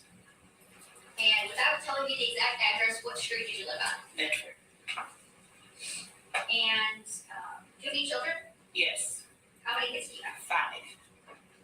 And do all your kids have the same dad? Yes. Who's their dad? Jarvis Butts. And do you see Jarvis Butts in the courtroom today? Yes. And can you point to him and tell me the color of the clothing that he's wearing? Green. Blue. Whatever. Green. Green. Your Honor, with the record of left, witnesses identified the They said, do you know Jarvis Butts? Is he in the courtroom? Do you see him? Yeah, where's he at? What color is he in? Green, blue, or whatever. Green. These people, y'all, boy, it. in this case. So reflected. Thank you, Judge. And you said your mom's name is Annette. Do you have any sisters? Yes, 2.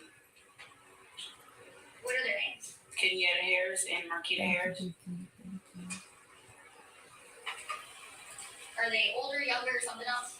They're, Marquita is a twin. She's my twin, same age. And Kenyatta's older? Yes. Do you have any nieces and nephews? Yes. Do you know someone named Neziah Harris? Yes. What's your relationship to her? My relationship to her, she is my niece. I'm her aunt. Okay. And whose daughter is she? My older sister is Kenyatta Harris. And did you have any nicknames for Neziah? Yes. We all call her Tuh. And is that Tudda? Yes. And did Neziah ever know Jarvis through you? Yes.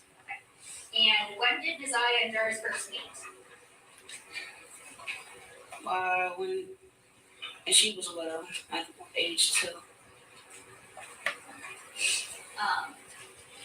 And can you kind of describe the relationship between Neziah and Jarvis?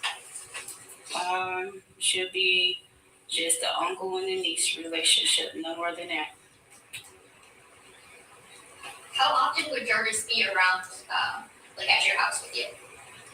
He will call or say, can he come see the kids? Or the kids will ask him to see their dad, and he will come pull up either to my house where I used to live or at my mother's.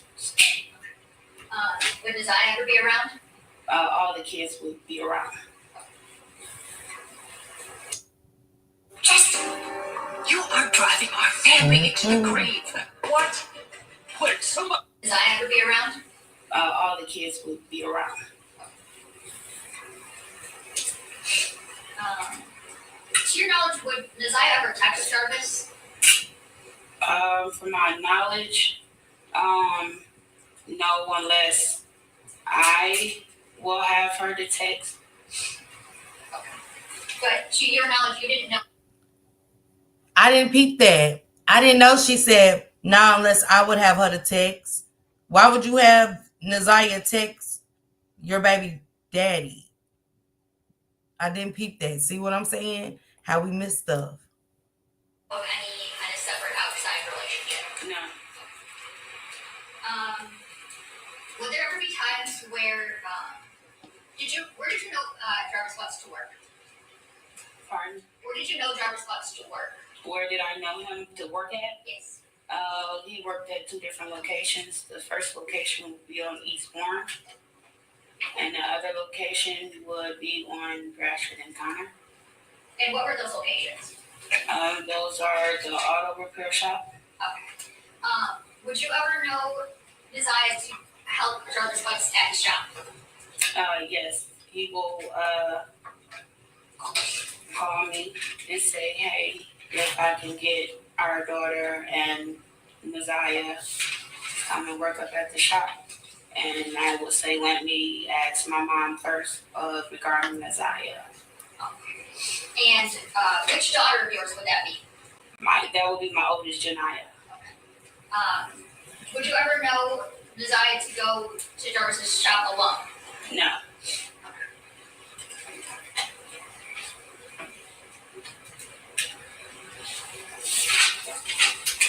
Whose birthday is on or around September 26th?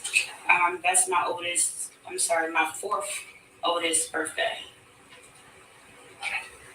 Do you recall a birthday party on September 26th of 2022? Yes. Okay. And was Jarvis there? No. Okay. And that would have been his son's birthday party? Yes.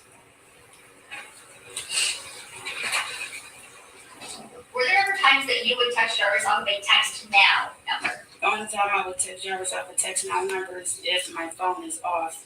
Other than that, no.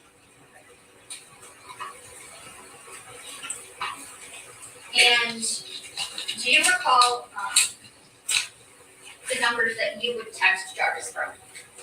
Yes. Okay. And does a 586-510-5161 sound familiar? Yes. And what number is that? That used to be my old number. And is that number that you would text Jarvis from? Yes. And what about a 586-842-4504? That was the number before this number. Before the 510 number? Correct. Okay. And is that a number you would also text Jarvis from? Correct. And what number did you have for Jarvis Box? The 313-585-8719. And did you have any numbers for Messiah? It was a funny looking area code. The area code was a 231. Okay.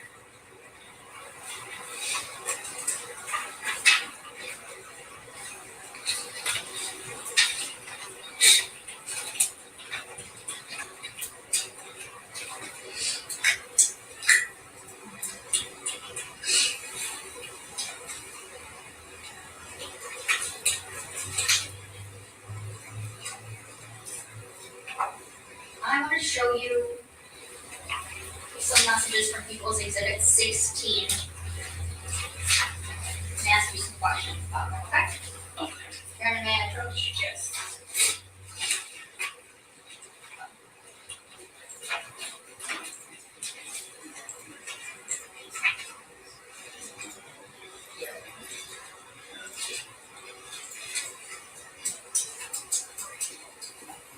I'm going to direct you to messages on or about June 27th of 2023.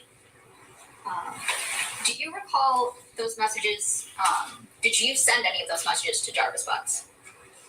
No. Okay. And do you know, I believe there's a phone number here that's highlighted. Whose phone number do you know that to be? Jarvis Butts. Okay, and you don't recall ever sending any of those messages? No. Okay. And now I want to direct you to messages from June 28th of 2023. How about any of these? Did you send any of these to Jarvis Butts? No.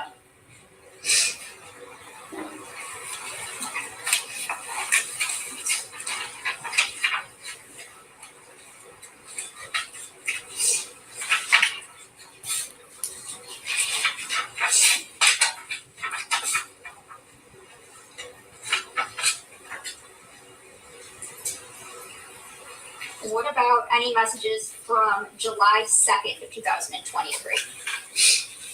Did you send any of those messages?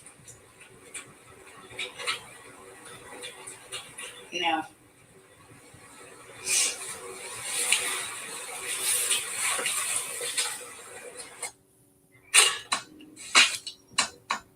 Texas was paying the price.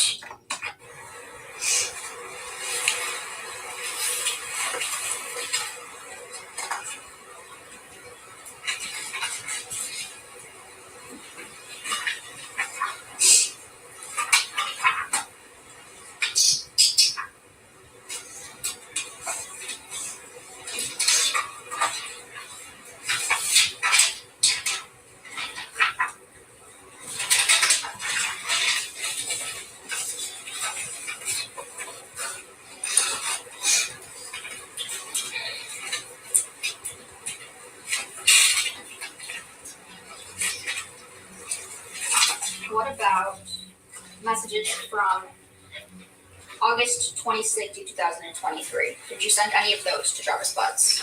Sorry, it was 26. August 26th.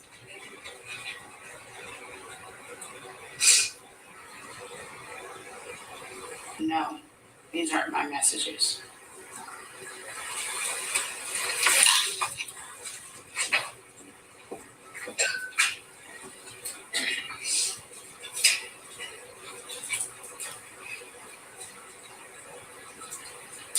Did Jarvis Butts ever tell you that Desire texted him to meet up on January 9th, 2024?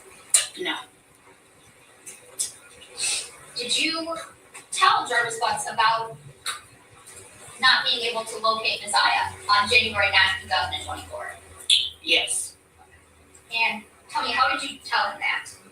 I called him. He didn't answer. I sent him a message asking him has he seen Tuda and whereabouts, and he said no Tuda, and he responded back.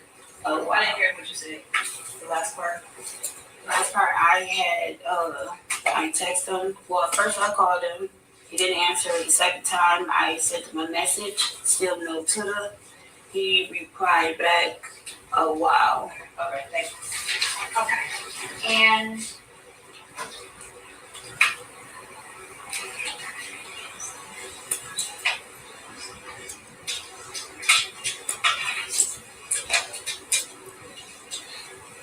you're gonna be an approach. Yes. And just for record references, I'm showing her what's going to be proposed. People's Exhibit 48. Ms. Harris, those text messages that you just referenced, do you see those on this page?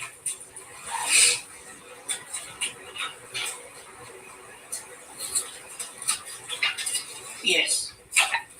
And so it's fair to say you stated to Mr. Butts, well, first of all, whose phone number is this at the top? The phone number is my old telephone number. Okay, and who is the phone number below that? Jarvis Butts. Okay. And is this, I guess, these fairly inaccurately represent these two messages? 3, 4, 5, 6 messages sent between you and Mr. Butts on January 9th, 2024 through January 11th, 2024. Now remember, she said, I just want y'all to put y'all listeners on. She said, I only texted him once and said, have you seen Tuda? She said she called, he didn't answer. She texted, have you seen Tuda? And he said, a while. And that was it. Now they just said something about 6 messages. Let's go.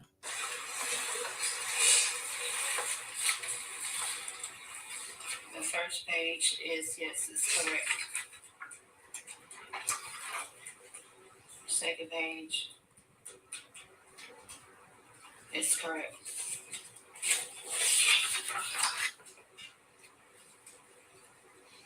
Yes. Okay. And so on January 9th, like you had indicated before, you had stated that you told him that there was still no Tuda. Correct. Okay. And you said he responded, oh, wow. Correct. Okay. And on January 11th, was Nizaya still missing? Yes. Okay. And did you ask Mr. Butts to do something? I just asked that if she's going to read from the text message, she just needs to answer it. I can't. No, Judge. It is fairly inaccurately represent text messages between you and your phone to Jarvis and his phone between, let's start back earlier, some from December 3rd, 2023 through January 21st of 2024. These fairly inaccurately represent text messages between you and your phone to Mr. Butts and his phone? Yes. Okay. You're unable for the admission of People's Proposed Exhibit 48. Objection. Thank you, Judge. So on January 11th, did you ask Mr. Butts to do something? Yes. And what is it that you asked him to do? I asked him, can he share the missing flyer on his Facebook page? Okay. And did you send him a copy of that missing flyer? Yes. Okay. And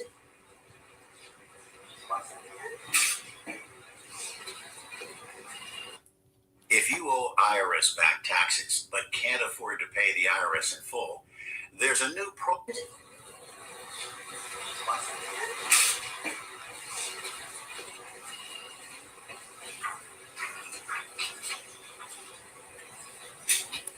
to backtrack just a little bit, on December 3rd, 2023, do you recall sending messages asking Mr. Butts if he needed Messiah for anything? Oh, yes, I do remember. Okay. So do you remember this text on the first page of People's Exhibit 48? Yes, I do remember this message. Okay. And did you send that message?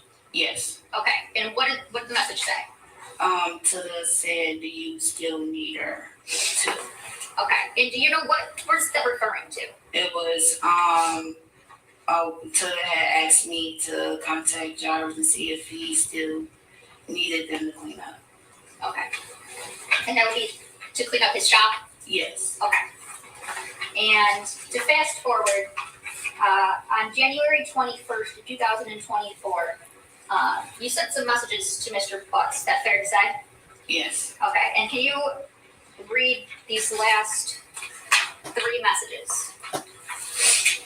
These last 3 messages is,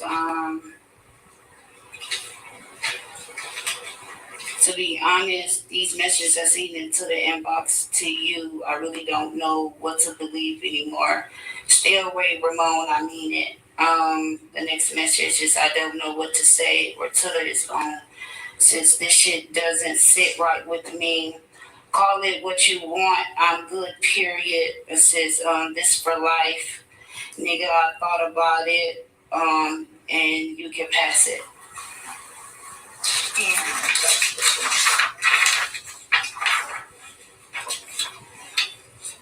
And so why would she say to Jarvis, y'all pay attention? Nigga, you can miss me with that. This is January 21st, 2024. Nigga, you can miss me with that. Miss you what? You was just telling them on the 11th, could he post flyers? Don't call me, don't need to explain shit. I already see it. Okay. So you were referencing some messages that you saw in Tada's inbox. Correct. Tell me, how did you see some messages? Well, first of all, where were these messages, where were they at? The day of, Officer Gardner came to pick up Nazia's tablet. My mom asked me to put it on the charger. I put it on the Hold on. How did you get these messages? Oh, that was in her inbox today that they said they was gonna come and pick up her tablet. But your mother, the Granny Monster, just said that she had her tablet with her. That's why I say we gotta listen for our own self. Y'all go back and listen to what Annette said, and then y'all go listen to what Shannon said. How did you get the messages? The Granny said her tablet, she had her tablet, but it didn't work unless she was around Wi-Fi. But remember, the Granny said she took the tablet. Had the little girl have the tablet. She didn't say school tablet or anything. Remember, the little girl wasn't in school when she went to pick up the other 2 kids.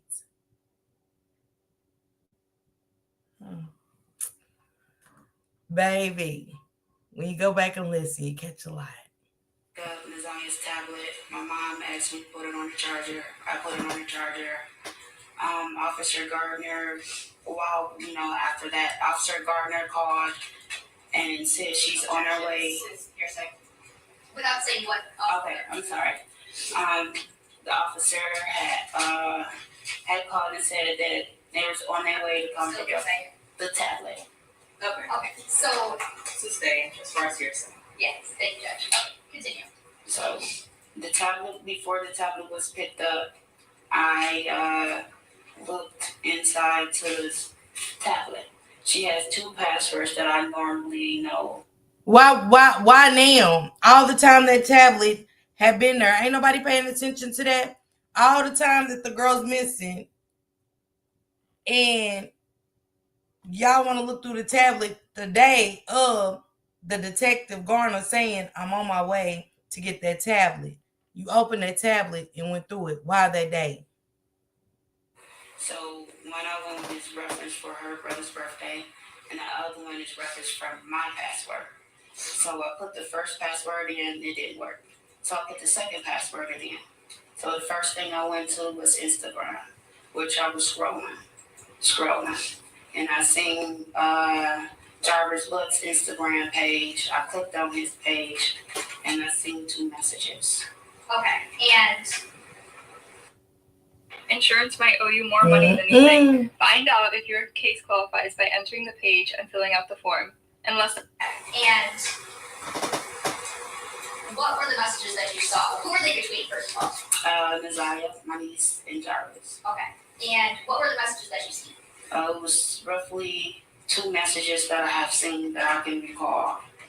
And states. No objection to this is hearsay. They have not been admitted, and the messages themselves would be the evidence. Were they of any? Were the messages of a sexual nature? Nika says, salute family, pray for me. I'm speaking on an open panel regarding funding for better programs for us, my peoples. Thank you, Nika. Salute to you. I pray that everything goes well and you get the funding that you need to help these programs be better. So salute to you. Keep up the good work. No. Okay. And you said you saw 2 messages? Yes. Okay. Did you see anything else? It was 2 sent pictures, but you can't really make anything out. There wasn't nothing there, but it was a picture was sent. Okay. What did those 2 pictures was sent that you couldn't really tell what it was, but then she said you couldn't see. Which one is it, baby? seeing those messages, what did they cause you to do? Well, when I see no messages, I called him. Who's that? Jarvis Butts. Called him while he was at work, asked him what his messages I seen between you and my niece. And he said, what messages? So there's 2 particular messages that states out in this picture. And he stated that, I don't know, on these messages, I told him what the messages were. And he said it was probably our children was messaging him. And I stated no, because I know how our children will text. Okay. And reading those messages, is that what caused you to text Mr. Butts? Yes. Mr. Butts, in that you see the messages in the inbox, you don't really know what to believe anymore? Correct. Okay.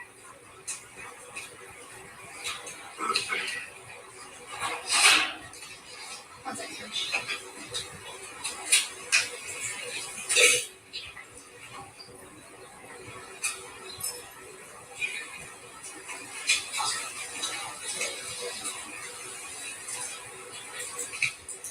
So, Sharon, I want to take you back to January 9th. Were you home that day? Yes. Okay. And did you see Naziah that day? I seen her that morning, correct. Okay.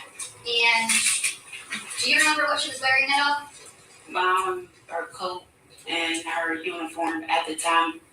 She had on some blue jeans. I don't really recall the outfit. I just know the coat she had on. And what was the coat that she had on? She had on, it was a 90s coat with all the characters on it. Okay. And you recall seeing her wearing that the morning of January 9th? Correct. And your manifest was already exhibit 2? Yes. I'm going to show you people's exhibit 2. Can you tell me, do you recognize a coat in this photo? Yes. And whose coat do you recognize that to be? Naziah's. Okay.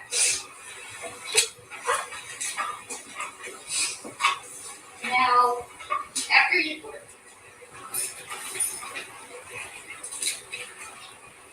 when you saw Naziah that morning, what did you do the rest of the morning?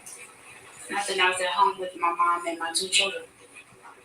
And do you ever leave the house at any point that day? No. I was at the house all entire day. Okay. And do you know what time it is I would normally get home from school? On certain days, she will stay for after school, and then on certain days she will come home. The days she will stay for after school is 6, and the days that she don't is at 3 o'clock. Okay. And on January 9th, do you know if Neziah had the after school program? Yes. At that time, my mom took her out of the after school program, so she will come home directly at 3 o'clock. Okay. And were you home at 3 o'clock? Yes. Shannon said that Neziah will come home exactly at 3 o'clock.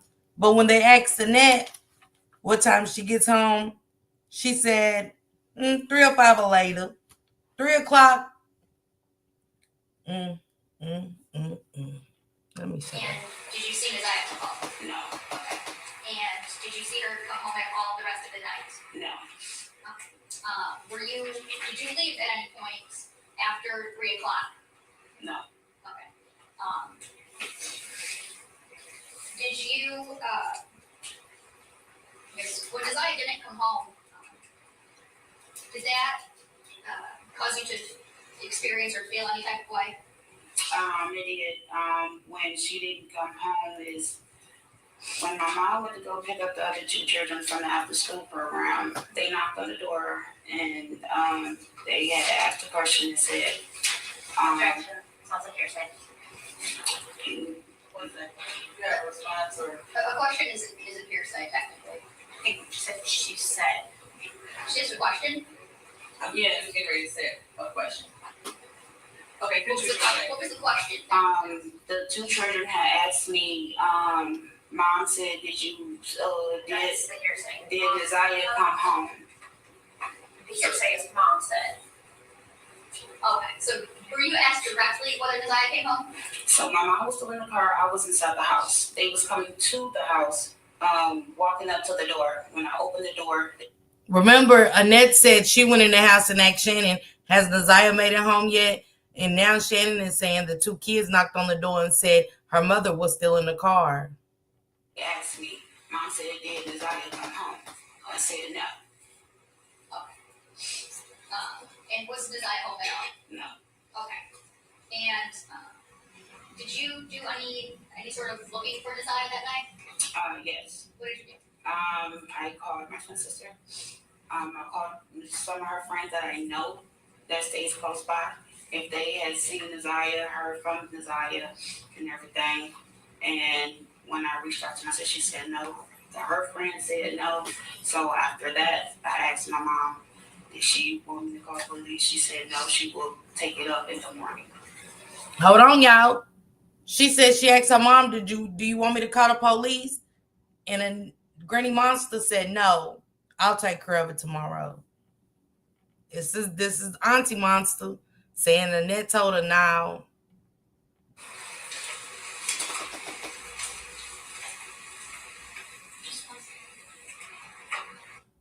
If the purpose is to change someone's mind, TLS cannot change destinies, but they can manipulate.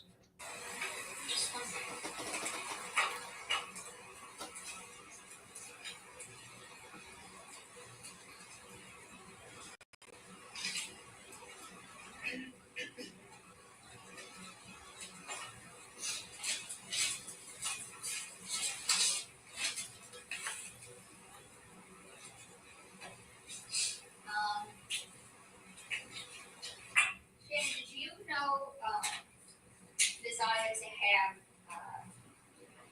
a pair of red and black Nike shoes? Yes. Okay. And if I showed you a picture of them, would you be able to identify them? Yes.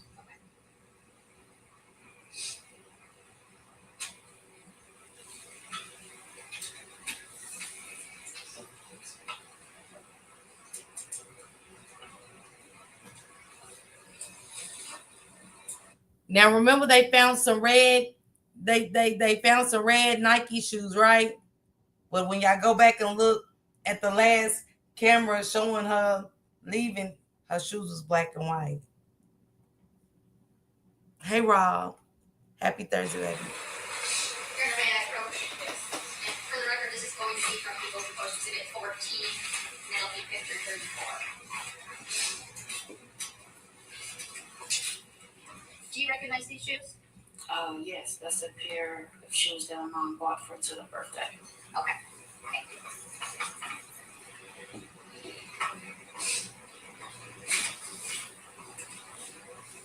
Now,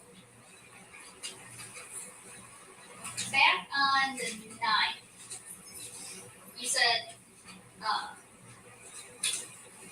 your mom was going to file a police report in the morning. Correct. Okay. Did you go with her to file a police report in the morning? No, it was my older sister. Okay. Did you do anything on the 10th as it relates to trying to find Desire? Yes. We went out. I and some others went out to go get some pictures, made copies. We went to other stores, passed out flyers, and everything that we need to do. Now, what was asked of us to do. Okay. And since January 9th, 2024, have you seen Desire? No. Since January 9th, 2024, have you heard from Desire? No.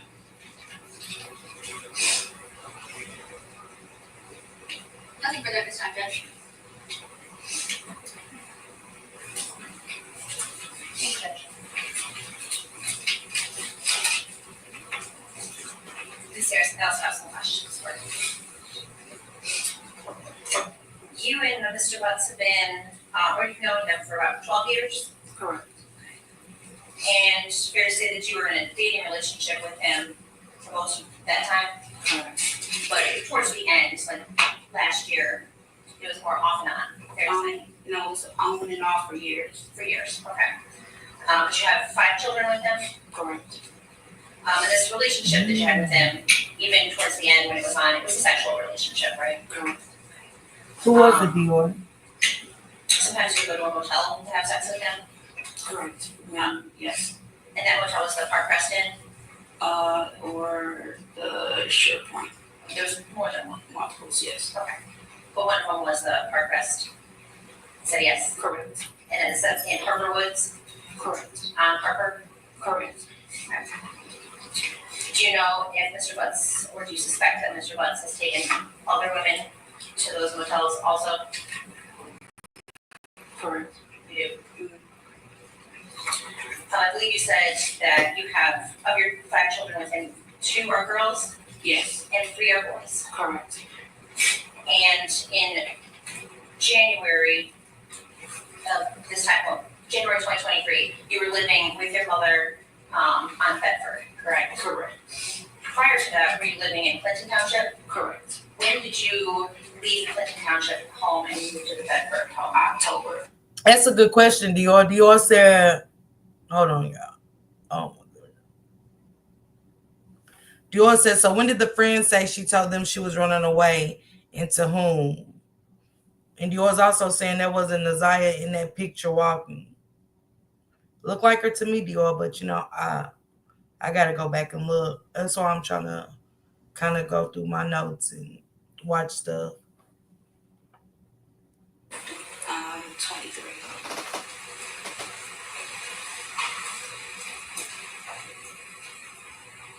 And so there were times when you were in Clinton Township that Mr. Butts would travel out there to see the kids. Correct. And then when you moved to the Bedford address, he would Okay, Dior, I go to the will. Bedford address to see the kids. Correct. And then the Bedford address is when Naziah was also living there, correct? Correct.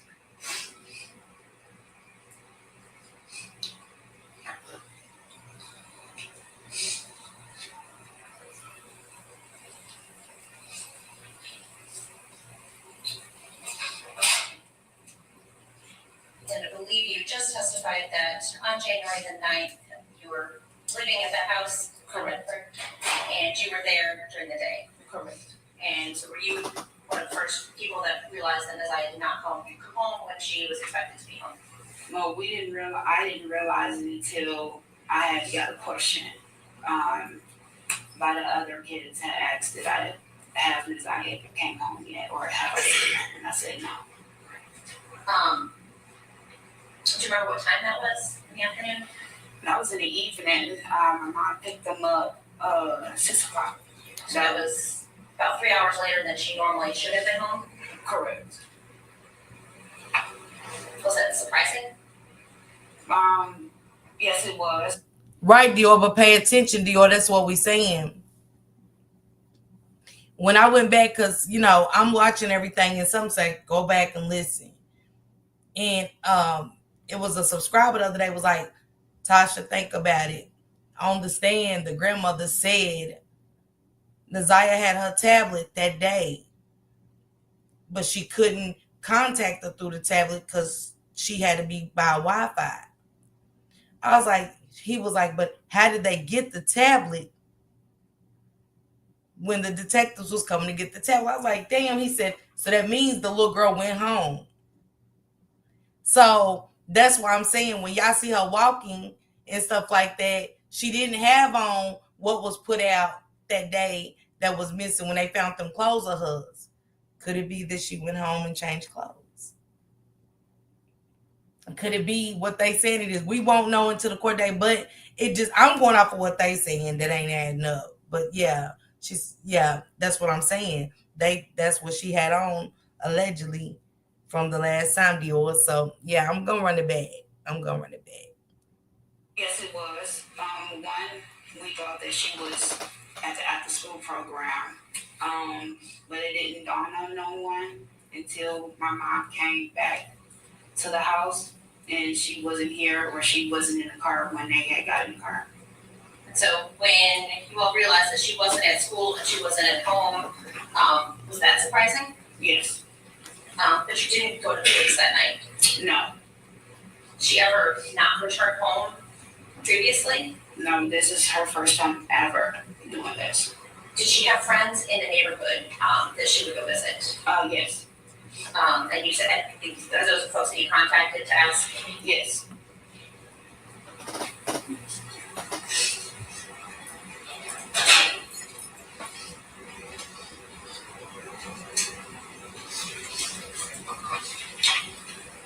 You were just shown a pair of red and black Nike shoes, right? Correct.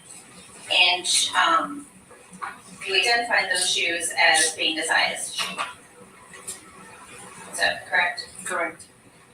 It's a shoe that looks like the shoe that Nasiah is wearing, correct? Correct. You can't say for sure that that exact shoe came from Nasiah. Is that fair to say? Correct. Can you please get here to the bank in 10 minutes? I need you to take back everything I sent Charles to.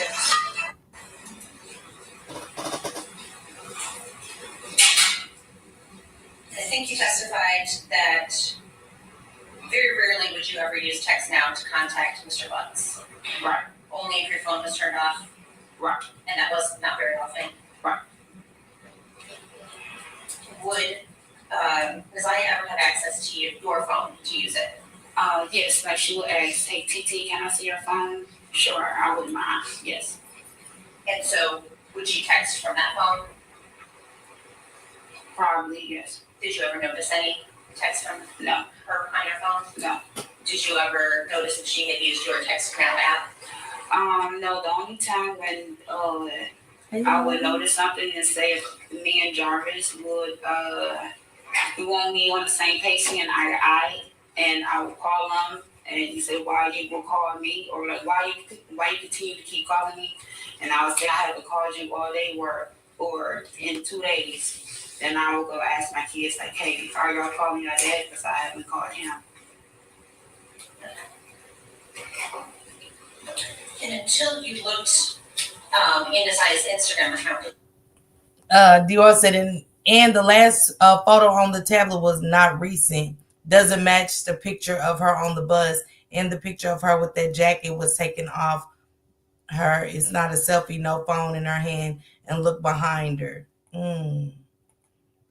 She supposedly went to meet Jarvis. They went to the room and he postponed and gave her that Enterprise, dropped her back off to Shannon. Him house Shannon's nipples. What's that mean? We confronted her and Shannon went. Say it again, Top Flight. You'll see a baby changing station, which they do not have at public schools, especially at middle schools. Dior, leave where I can find this. I don't know. I got to see where I can find this. Shannon went crazy and started attacking her and possibly hit her head with an object in that house. She was on the live right there, and there's Shannon and supposedly Shannon and her sister. Yeah, because y'all got to go back to the pic. Y'all got to go back to that last day of school when she was waving, and they said, little did she know it was the last picture taken in that tablet where she waved, and those are not the clothes. You know what I'm saying? That's not the clothes. Put Desire in a demon car and rode down the drive of the Jarvis, and I guess that's when he posted he got rid of the body. Excuse me, y'all. I'm getting a cold.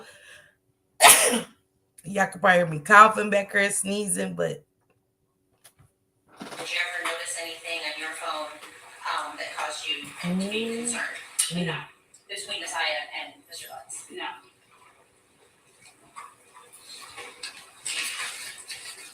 Mr. Butts, we said would come to the house to see his kids. Thank you, Liz. He would drop them off at the house sometimes.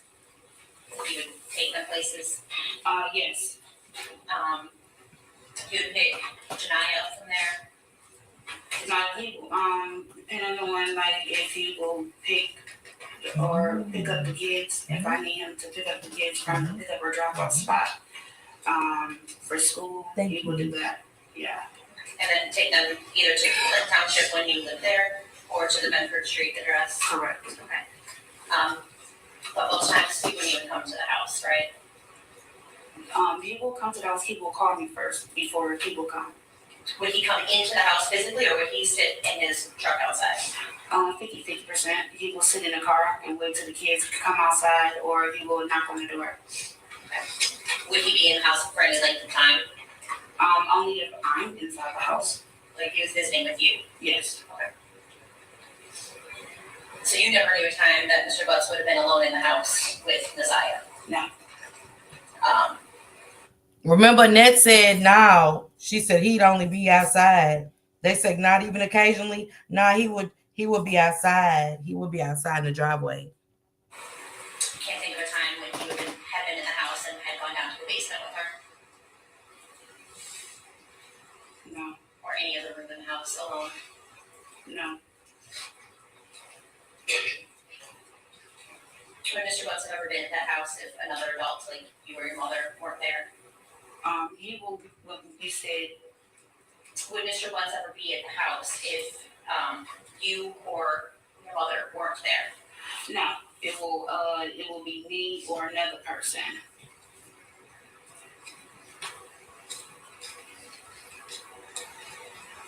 The idea that anything was going on between Mr. Butts and Messiah is shocking to you, right? Correct. You had no idea. No. You never noticed anything between Messiah and Mr. Butts that made you concerned? No. You never saw any inappropriate behavior? Not at all. You didn't notice Mr. Butts paying any special attention to her? Okay, Dior, go ahead and explain your theory, but I'm going to get it for later. She said it's the pic of her with her Nickelodeon jacket on and she looks chubby. Now, that pic is important to keep in mind. Let me know when you find it and I'll explain. No. Certainly, if you had noticed that, that would cause you concern. Yeah, it would have raised a whole bunch of red flags. Likely you wouldn't have invited him into the house, correct? Correct.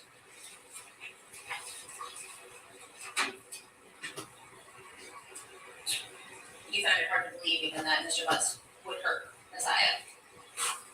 But I won't know. I don't know what he will do if a person's back is up against the wall. But the thought of that was hard for you, at least at one point, to believe, correct? Correct.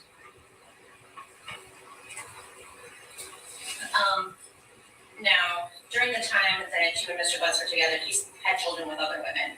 Correct. Pretty consistently with other women. Correct. More than one woman. Correct. Some of those women you actually knew about, correct? correct? Correct. They lived kind of even in the same neighborhood on the east side. Correct. But you suspect that there were women that you didn't know about? Correct. Even one that lived, or more than one that lived over on the west side? Correct. You believe he was going out there to see somebody around the end of 2023, January 2024? Correct.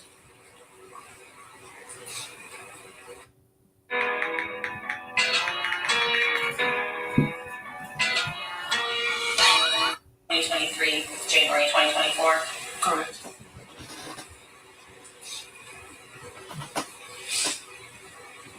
Before January the 9th, you had a conversation with Nazaya about a location on Outer Drive in Belfort? Yes. And that was surprising to you, right? Correct. That's on the east side of Detroit? Yes. Did you end up giving her directions on how to get to that location? Yes. Why did you give her directions? She gave directions to a 13-year-old on the east side of town. A 13-year-old, y'all.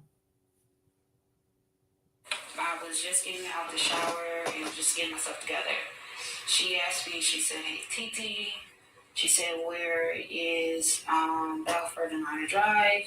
And I told her, I said, "You know exactly where Belfort and Outer Drive at?" I said, "Outer Drive was right where the This is what she said. I said, "You know exactly where it is." Now the little girl's asking her, and she says, "You know exactly where it is." See, that's why I'm listening. That's why I'm going back. Mom asked me that, and I said, "You know where Belfort at?" And she was like, "I get Balfour and Bedford mixed up." So I said, "You already know Balford is before Bedford." So she said, "Okay." She said, "Because we are in school and we are learning about our surroundings." So I said, "Okay." But that was the only two things that she had asked was where was Outer Drive and Balfour at. Does that location have any special significance to you? No. Do you know anybody at that location? No, the only thing that I'm used to, I'm familiarized with just picking up Jarvis. Wait. Are you familiar with that? No. So you don't know anything about over there? No. The only thing I'm familiar with is picking up Jarvis.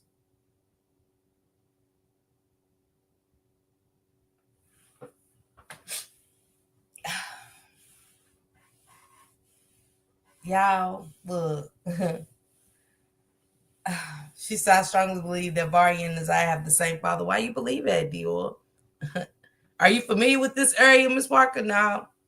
Well, you don't know nothing about the area? No, I just know that Shank be over there. I pick him up all the time. When you say no, do you know Dior? No. So you ain't familiar with Dior? No, I only know Dior. But I just said I don't, instead of just saying, yeah, I pick Jarvis up over there from time to time. Why not say that? But you said no. Belfort. It's just on a corner. On a corner? Mm-hmm. Not an address. Not an address. When was this conversation that you had about that location? Do you recall? This was right before Nazaya went missing. Like how soon before? Weeks? Maybe it was still in that same week. She went missing.